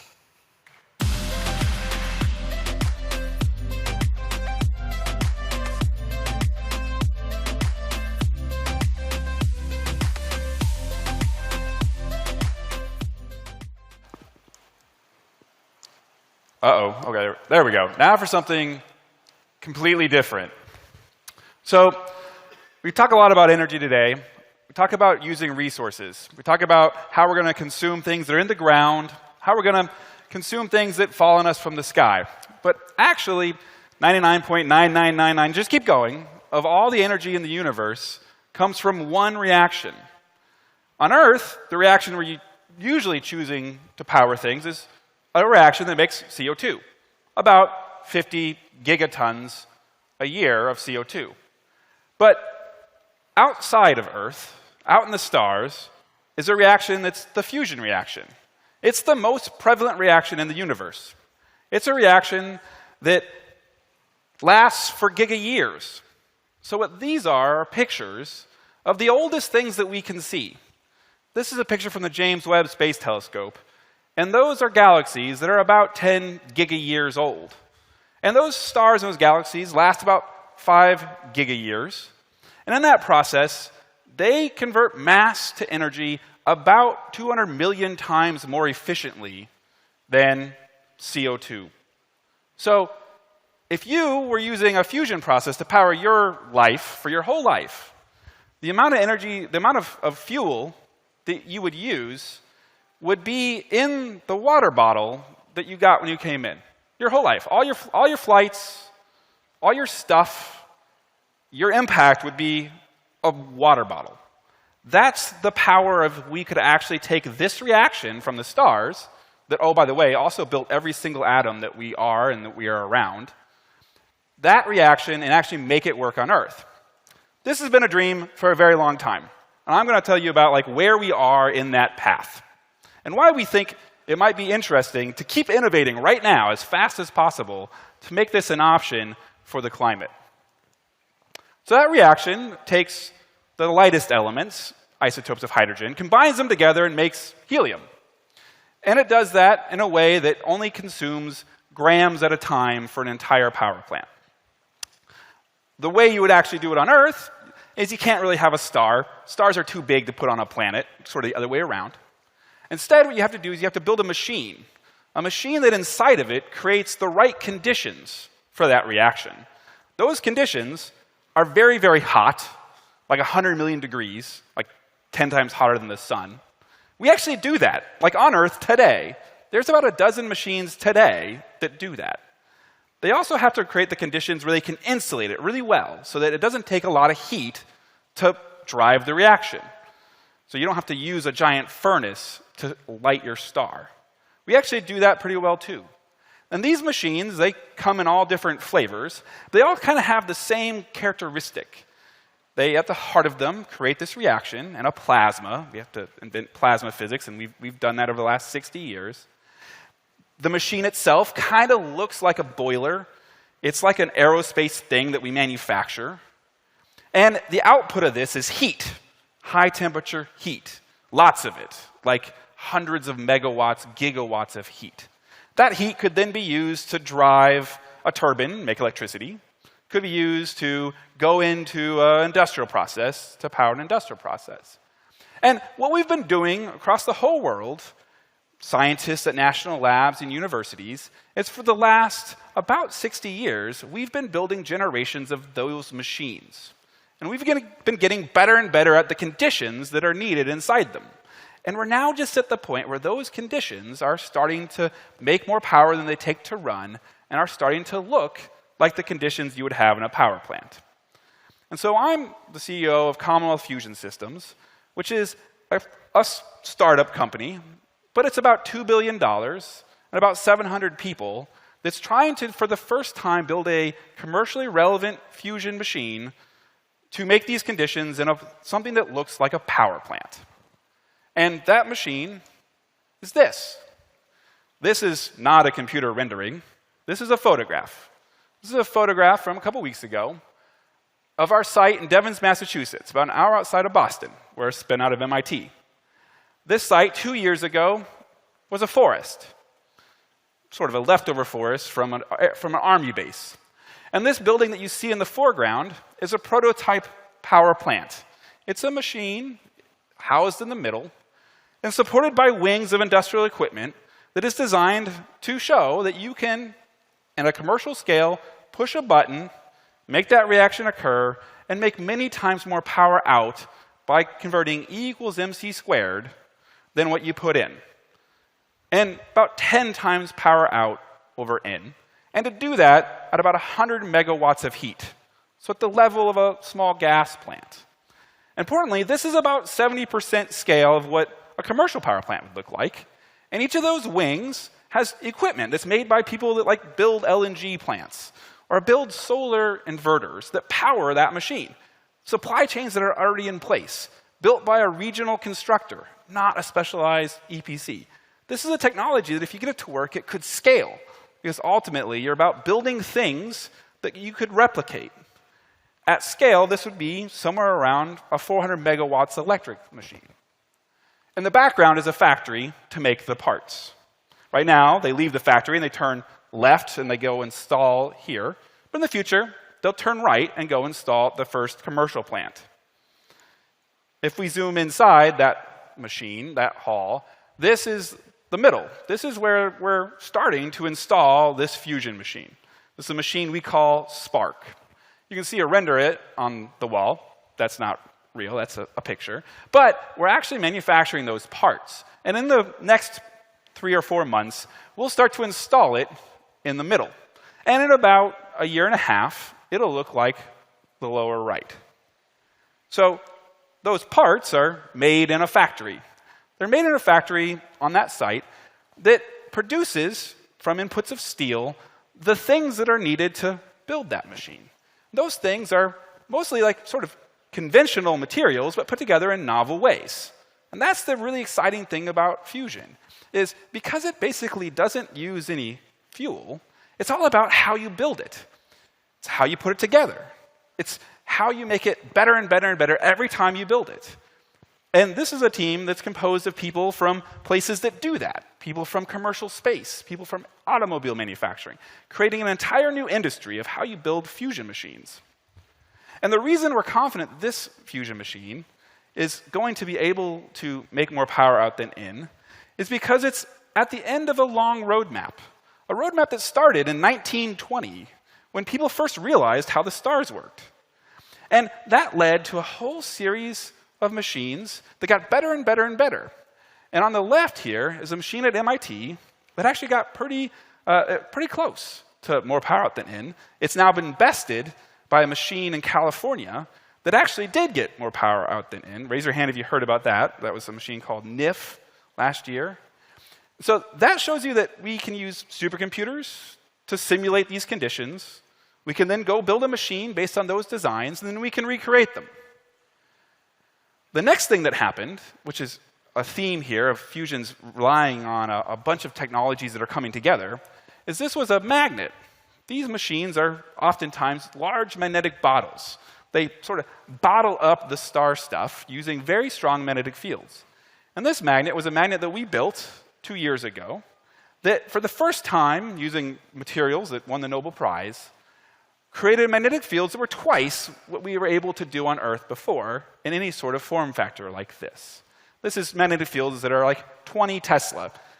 Weird unit, but if you think of a MRI machine is like a Tesla and a half. This is many, many times more than an MRI machine. So we demonstrated this magnet, and this allows us to build fusion machines that are about 40 times smaller than what we thought we could do before, using all the same science. And so that's led us to build the machine in the middle. That's Spark. That's the one that's under construction now. And in 2025 to 2026, we'll start to turn that on. And we'll have a moment, kind of like what happened at NIF, but now with 1,000 times more energy, with somewhere around 10 times more gain, in a commercial machine delivered by a commercial company on a factory to make more of them.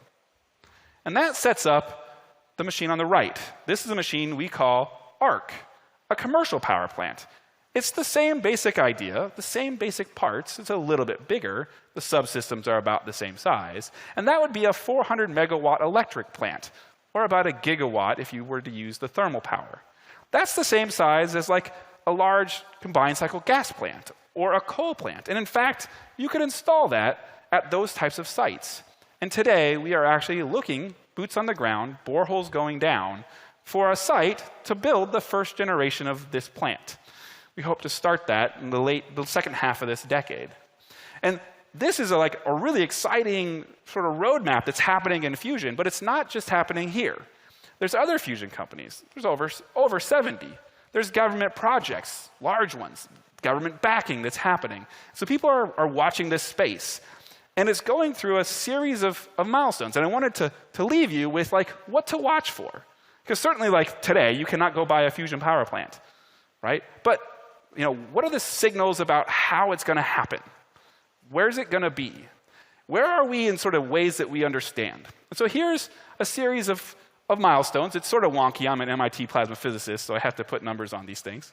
And we started way back at making plasmas. And there's some ideas, companies that are doing that.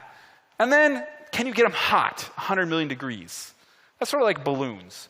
And then when you're gliding in a plane, that's sort of where we are in a lot of different fusion concepts. We have different types of gliders.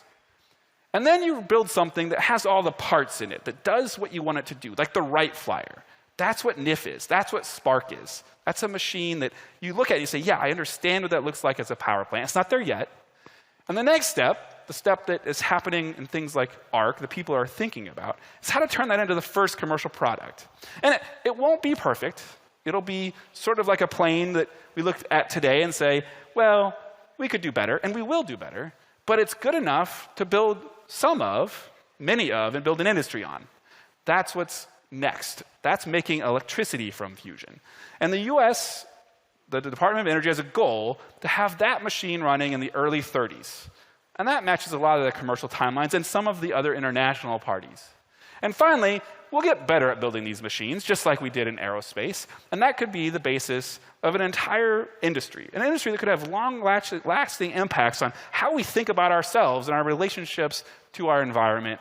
And like in planes, it was a relationship to distance and time. In fusion, it would be a relationship to resources. Because we basically will have taken a consumption model and turned it into a technology model. And that's, to me, one of the most exciting things to think about, that it's enabled by the broader energy transition. And so with that, I thank you.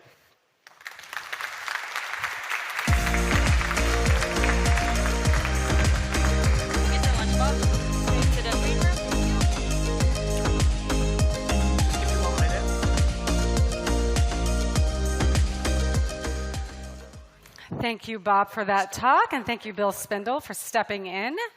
Hello again, everyone. I am pleased to introduce our final two speakers who will join me in a fireside chat about accelerating our clean energy future. Please join me in welcoming to the stage Bill Gates, founder of Breakthrough Energy and co-chair of the Bill and Melinda Gates Foundation, and Eric Toon, Chief Technology Officer of Breakthrough Energy and managing partner of Breakthrough Energy Ventures.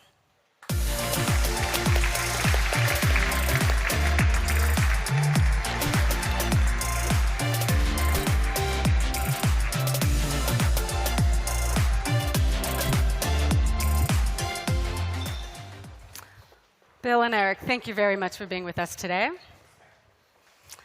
So we opened the forum by asking how many people were at the COP in Paris when it was signed in 2015. And I think I saw maybe 1 or 2 hands go up. So again, let's show a raise of hands. Who here is at a COP for the very first time this year? We were able to cover long enough for Bill to get there.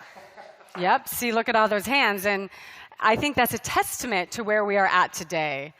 And so we've talked about the progress, or the lack thereof, that has transpired since the Paris Agreement. Bill and Eric, if you could go back in time to 2015, what would you tell yourself then about the climate innovation that would transpire over the next 8 years? Well, I was lucky enough that before 2015, I'd had people like Ken Caldeira and David Keith educating me about sources of emissions and the scale of the problem and what the future looked like if we didn't step in. And the natural question faced with all of that was, okay, how much of the R&D budget's gone up to come up with solutions to these problems? And the strange answer was that energy R&D budgets had actually gone down. And so I got pretty excited about the idea of not only getting the Paris Agreement, where you had these national determined commitments, but also to really start getting those R&D numbers going up. And so that was a side event called Mission Innovation. And that's where many of the governments, when I said, hey, double your R&D, they said, but will there be venture capital and expertise to take this, particularly because some of the green investing hadn't panned out at that point. And I committed to create Breakthrough Energy.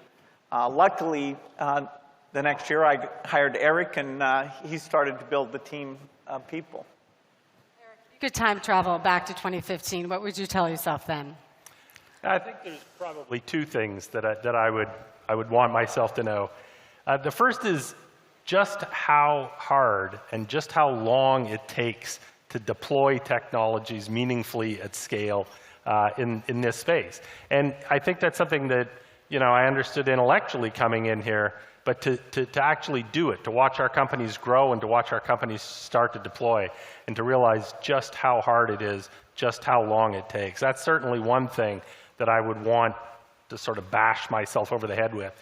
And then the other is how important it is to keep your head up and your eyes open for out-of-the-blue solutions or out-of-the-blue opportunities that you weren't expecting and weren't thinking about, because those happen. And it's astonishing how often they happen in this space. So that's the other one that I'd want to know. Let's give the audience sort of a behind-the-scenes glimpse of Breakthrough Energy and sort of the dynamic between you two.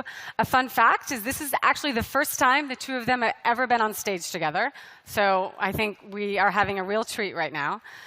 So last October, Eric gave what would end up being a quite acclaimed TED-style talk at Breakthrough Energy's inaugural summit in October 2022. And I was backstage with Bill at the time while Eric was giving his talk, and I was struck just to notice how enthralled Bill was watching the feed of Eric's talk. It was like a student really interested in his professor's lecture, which is not that unusual. This is Professor Toon at Duke. He's a chemist, and Bill is a lifelong student. So it was really interesting to see that dynamic. Eric, for those who haven't heard this talk of yours, do you have a Cliff's Notes, one-minute version of it that you could share with us today? Yeah, that talk was really a readout from the work of a large group of people at Breakthrough, thinking about the future. At this point, we had been through funds 1 and 2, so we'd invested over $2 billion in about 110 companies. And now it was time to think about where do we go next? We're not just going to keep doing the same things. And so we spent a lot of time, a lot of work thinking about where do we go, where do we think there's opportunities. And we binned those opportunities into 3 big buckets. The first big bucket was things we knew were important in 2016 when we started this, but that we hadn't found solutions for. So large quantities of zero-carbon baseload electric generation, liquid fuels, things like that, things that we all know are important, but we hadn't found impactful solutions for. The second big bucket was topics that were going to be important because of the work that we and others had done between the time we started and now. And so that was things like reimagining the grid and the work that had to be done there. It was thinking about critical materials to build out the technologies that have been developed, things like that. And then the third bucket was sort of a realization that we were going to have to do more than just mitigation. John Holdren famously said that when it comes to climate, we have three choices. We have mitigation, adaptation, and suffering. And so if mitigation is not going to be enough and suffering is unacceptable, then we have to work on adaptation. And so we talked about things like plants that were resilient to changing climate, more sporadic rain, higher temperatures. We talked about hardening ports, things like that. So that was the basis of the talk. It was a forward-looking, what are we going to think about next? What has stuck with you from that talk that Eric gave? And more broadly, how do you lean on experts like Eric to help execute on Breakthrough Energy's vision? Well, I'm pretty lucky that, whenever I get confused about climate topics, I can just shoot off mail to Eric and Ken, and, I get really great answers. So, I love being a student because there's, you have to be pretty polymathic. The number of sciences involved, from battery chemistry to fusion to agriculture, you get to learn all the sciences when you look at climate solutions. One of the things that I'm very intrigued on is bringing innovation to the adaptation space. Of course, in agriculture, you can improve the seeds, you can improve the weather data, but a lot of the other things, preventing fires, sea level rise, I hope we can get surprised by some ideas there. It was very gratifying to see that in areas that in 2015 I thought would be the hardest, like steel and cement, which remain unsolved, but that we had many shots on goals, incredible entrepreneurs who, at least at the lab level, were showing results that could lead not only to clean products, but clean products whose extra cost would, over time, get to zero. That magic zero green premium that we like to talk about, and is sort of the rallying cry of our how we pick innovation. I want to dive into some specific technologies that you both and Breakthrough Energy writ large and most of us in this room have been spending a lot of our time on. And I want to start with hydrogen. A quick audience participation moment. Raise your hand if you've heard hydrogen described as a Swiss Army knife in the energy space. Okay, I see a few hands. Well, you may know about that because Bill wrote a Gates Notes post about that, really kind of making it understandable for people who may not have heard about hydrogen in recent years. But I actually understand that term came from Eric. So I'd love to hear about the dynamic of how that came about. And Eric, maybe why don't we start with you? How did you come up with that? Yeah, hydrogen is an amazingly versatile material. Hydrogen is incredibly reactive. It has the highest gravimetric energy density of any element, so it's an interesting material. Swiss Army knives, I'm probably dating myself here, but when I was a boy, lots of people had Swiss Army knives, and a Swiss Army knife was kind of a funny thing. It had a couple of different sized blades, like a normal knife, but then it had a whole bunch of other stuff too, right? It had an awl, it had a corkscrew, it had a screwdriver, it had a pair of scissors. And so you could sort of use this thing that you could carry around in your pocket or in the dash of your car to do almost anything, right? It was the right tool to do almost anything. And that's exactly what hydrogen is. Hydrogen is pure reactive chemical energy. If you have enough hydrogen and it's cheap enough, you can do anything, right? You can make liquid fuels. You can make metals. through processes like DRI. You can make materials. You can perhaps even make food at costs that are competitive with field-based agriculture. So hydrogen is this remarkable material, pure reactive chemical energy. If you have enough of it and it's cheap enough, you can do anything. Bill, what was your thought about trying to help the masses? You know, you really do speak to an audience that's maybe a little, certainly not quite as smart as Eric, I'm just going to assume, because Eric is quite smart. So how do you understand hydrogen and relate the topic of hydrogen to people in this conversation? Well, you know, there's protons and electrons. And, you know, if you're going to, you know, take iron ore and make steel, you need to drive those reactions with chemistry.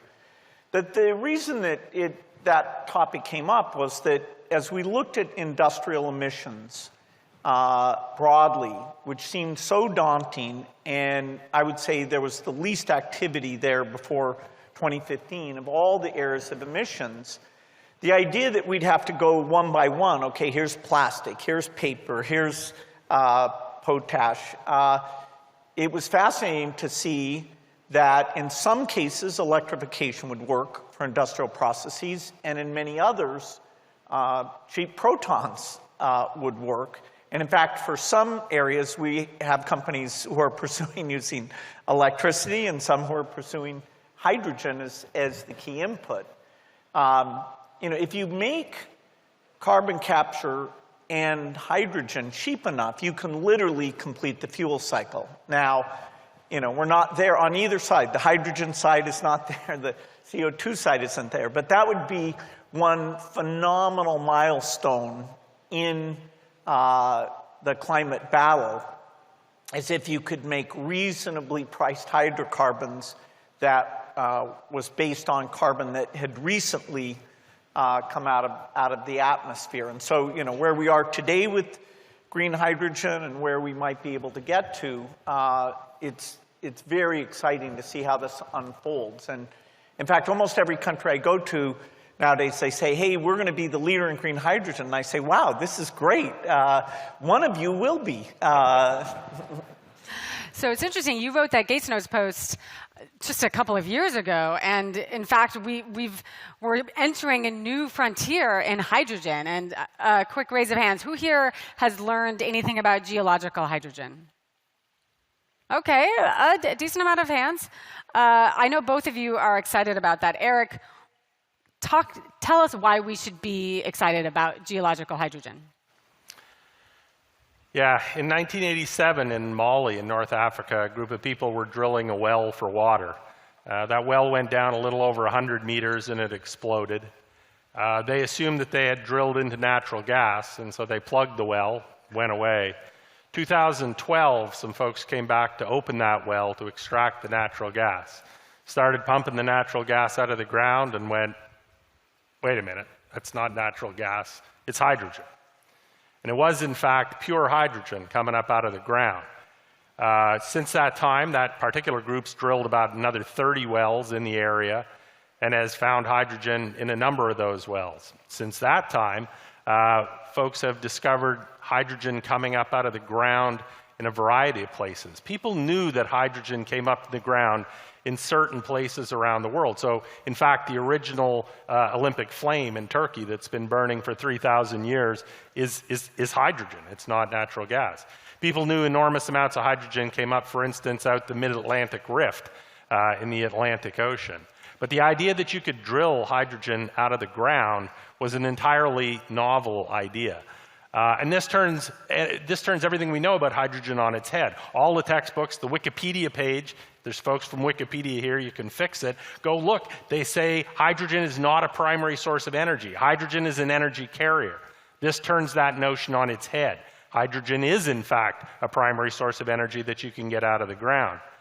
There are a lot of theories about where that hydrogen comes from, but the most prominent is that it's the reaction of iron 2 in the Earth's crust with water. If that is, in fact, the source of the hydrogen, it means the hydrogen is effectively limitless, right? It's limited only by the amount of iron 2 in the Earth's core. And in fact, Jeffrey Ellis from the United States Geological Survey has said in press that they believe that the extractable resource may be as large as 1 trillion tons. And just for scale, that's enough to power all of humanity for several thousand years. So we believe that this may be the most important discovery in the energy sphere in our lifetimes, perhaps in your children's lifetimes. It changes everything, the concept or the notion of sort of limitless zero carbon hydrogen at less than $1 a kilogram. Bill, is it accurate to say that you're excited about geological hydrogen because Eric is excited about geological hydrogen? No, it's just one of these wild things that geology is very complicated, and in many cases it's served up, it served up hydrocarbons, which has been a mixed blessing. And if it really turns out that the scale, which is still huge uncertainty bars on this thing, if that's really there, it is a wonderful development, because that's energy without any greenhouse gas emission. And so, it's great to have entrepreneurs that are off digging holes. So we talk about how it's a Swiss Army knife once we get it, but, there's a lot of challenges, right? And I know one of the biggest ones is moving it around. Eric, can you talk about why that's so challenging and how that could throw maybe a little bit of cold water on some of this excitement? Well, hydrogen's a difficult material to move. Hydrogen is a very, very small molecule. It means it leaks through everything. And as I mentioned previously, it's reactive. You can turn it into a liquid, but at very, very low temperatures, below liquid nitrogen temperatures, which means if you try and move it as a liquid, first of all, there's the cost of liquefying it, but you're also going to have boil off and lose it.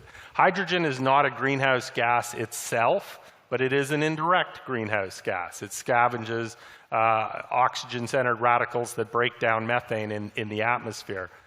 So you have problems moving it as a liquid. It also reacts with steel, which means we can't put hydrogen, at least at pressure, into gas lines that are made for natural gas. So in the United States, we have about 250,000 miles of pipeline for natural gas. We have about 1,600 miles of pipeline for hydrogen. And even that pipeline is just steel pipeline that they operate at low pressure. So there are very significant concerns about how you're going to get this hydrogen from the places that you drill for it to the places where it's needed. And that's something where there's enormous innovation that'll be needed. I want to turn to carbon management, or what I like to call the trash of our climate change era. Bill, you often talk about why carbon removal is so difficult because it doesn't produce a product like other technologies. Can you elaborate on that?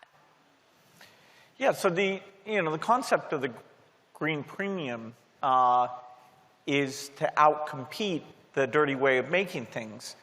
If your way of making something is to do X and then pay for carbon removal, then clearly whatever that delta is for the carbon removal, somebody who doesn't care about carbon emissions will just do X. For example, in making cement. And what we'd like is to outcompete that approach. Also, the current cost of pulling a ton of carbon out of the atmosphere is very high. I'm a big individual customer of Climeworks to offset my emissions, but that contract's at something like $500 or $600 a ton. And even if you get down to $100 a ton or $50 a ton, it isn't practical that this would be the way that you would get rid of emissions. In fact, a lot of the removal may be needed just for overshoot. That is, where if you emit and you get to a temperature level that you don't like, by having negative emissions in some years, which would be driven by CDR, then you can get back down to a better temperature level, and also stop the acidification of the oceans, which is another negative CO2 effect. And so when people say, oh, is this the excuse? No, it is not going to match hydrocarbon emissions. It will play a special role for those things, including the overshoot, that you don't have another good solution to. That the the criticism out there of carbon capture generally, both point source but also CDR, that it's becoming an excuse to keep emitting. You're saying that that's not at all what we're doing when we focus on CDR. It's sort of a both and, reducing emissions and also investing in this technology. Is that what you're saying? Even, say there's 10% of emissions that you can't get rid of, and say magically you get to $50 a ton, that's going to be $250 billion a year that you're going to have to find, which is a gigantic green premium. That's greater than all the foreign aid budgets of all the rich countries, greater than all foreign aid, $250 billion a year. So the political will to say, even for that 10%, even at that price, that's likely to happen, it's very hard to say. Now, getting these costs down as much as possible gives us an option there. And of all the climate-related things, guessing what the size of that industry would be, I'd have to give you almost a factor of 50 range between my high and my low. Talking a lot about price. Eric, how do you think about this a lot? How do you try to distill it down for all of us? Yeah, I think that thinking about how we price carbon is perhaps a little bit more complicated than you might have imagined. So I first want to separate capture for sequestration from capture for use. And that's always been something that's been out there, but in the past, really the only use for CO2 that we captured was for EOR and things like that. You heard Bill mention a few minutes ago, the sort of dream in liquid fuels for transportation would be to close the cycle. If we could burn fuels, produce CO2, capture that CO2 out of the air, and then use that hydrogen that we just found to make new liquid fuels, that would be a zero carbon approach to fuels. The carbon that you're going to need to do that has very different characteristics than the carbon that you at least could, in theory, use for sequestration. So I think the first thing you need to do is to bifurcate this into, I'm capturing carbon to use as a reagent, I'm capturing carbon to sequester. If we go now and think about capture carbon to sequester, there's a lot of ways that you can capture carbon. And really, if you think about it, what people pay for is certainty, right? That's what we pay for. So if I want to do, say, a carbon engineering approach, and I don't know what their cost entitlement is right now, but let's say it's $300 a ton. So I go to David Keith and I say, hey David, I'd like to take a ton of carbon out of the atmosphere. And so he goes away and does that. And then I come back the next week and I say, hey David, did you really capture a ton? Can you prove to me that you can capture a ton? And he can show me. He can show me the readings on his machines and everything else, and he can tell you, yep, you paid for a ton, you captured a ton. And when I come back to David in 5 years' time and I say, hey, David, that ton of carbon I paid you for, where is it? And David can say, well, here, I put it in this pipeline, and we pumped it into the ground and react, and here's all, okay? It's highly certain. I paid David for $300 for a ton of carbon, and he captured a ton of carbon. But there's a lot, so, and 300, just so we're clear here, $300 for a ton is going to add about $2.70 to the cost of a gallon of gasoline. Okay? So if that's the way we're going to do it, that's what's good. But there's cheaper ways to do this. I can take olivine, a mineral that has lots of magnesium and calcium silicates in it, and I can dump that on beaches and watch the water wash it away. And what happens is those calcium and magnesium silicates react with CO2 and make insoluble precipitates and sink to the bottom of the ocean. So now when you come to me and you say, hey, Eric, I paid you $10 for a ton of carbon. Prove to me that you captured a ton of carbon. I can say, well, here's the certificate of analysis for the olivine I dumped on the beach, and it's all gone, so... And if you come back to me and you say, in 5 years' time, hey, Eric, where's that ton of carbon I paid you for? I say, I guess it's at the bottom of the ocean, right? And so there's not very much certainty there. But that costs maybe $10 a ton, which adds a couple of pennies to the cost of a gallon of gasoline. And I can go even further. I can go out into the middle of the ocean and I can fertilize the ocean with iron and cause enormous algal blooms that pull CO2 out of the atmosphere indirectly throughout the water, cause these huge algal blooms, and they sink to the bottom of the ocean.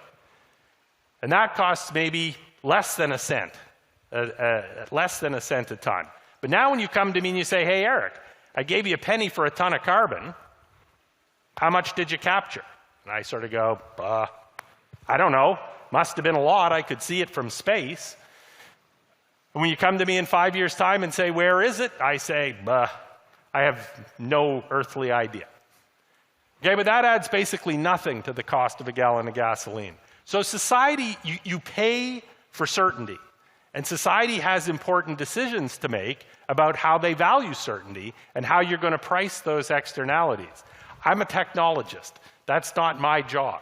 Society has to decide how they want to handle this. And once you tell me, then I'll go away and I'll come back with options for you at that price point. But this, I think, is a real challenge that we have to think about.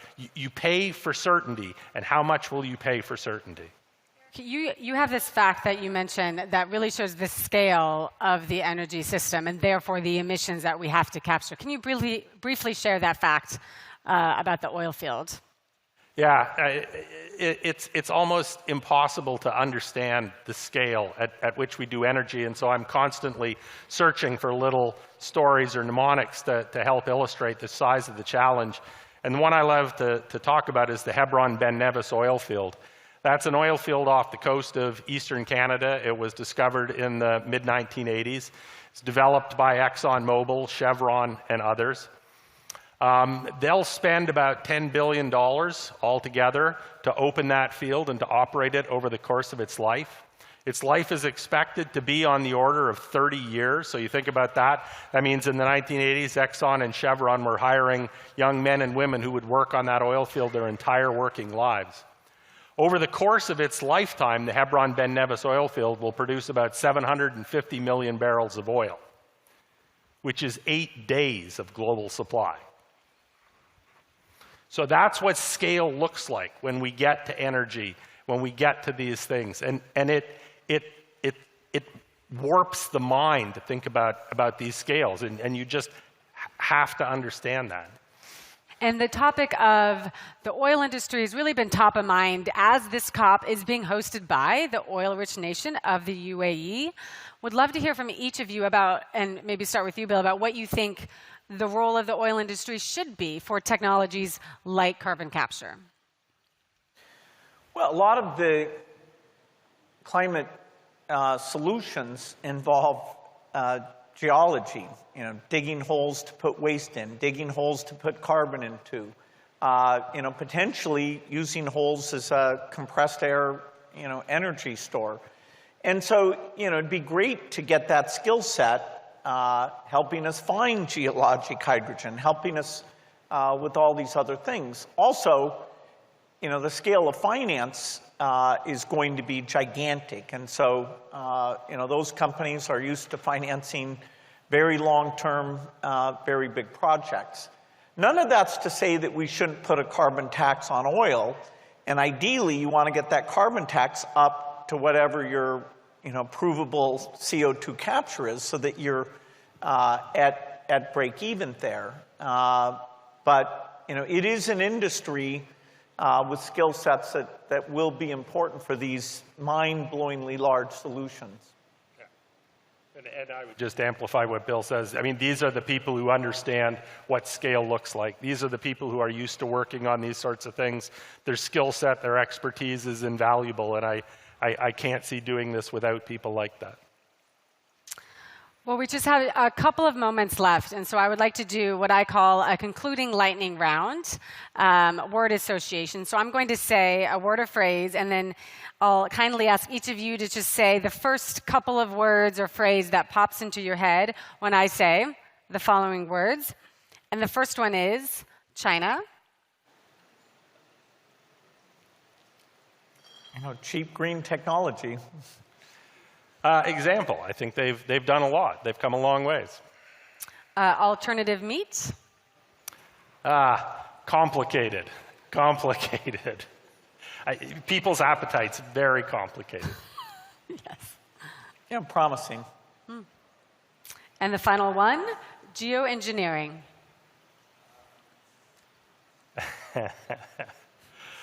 Interesting. And you can't choose the same word, Bill. David Keith. David Keith, that's right. It's all his fault. Well, I want to thank you, Bill and Eric, for this great conversation. And please join me in a round of applause.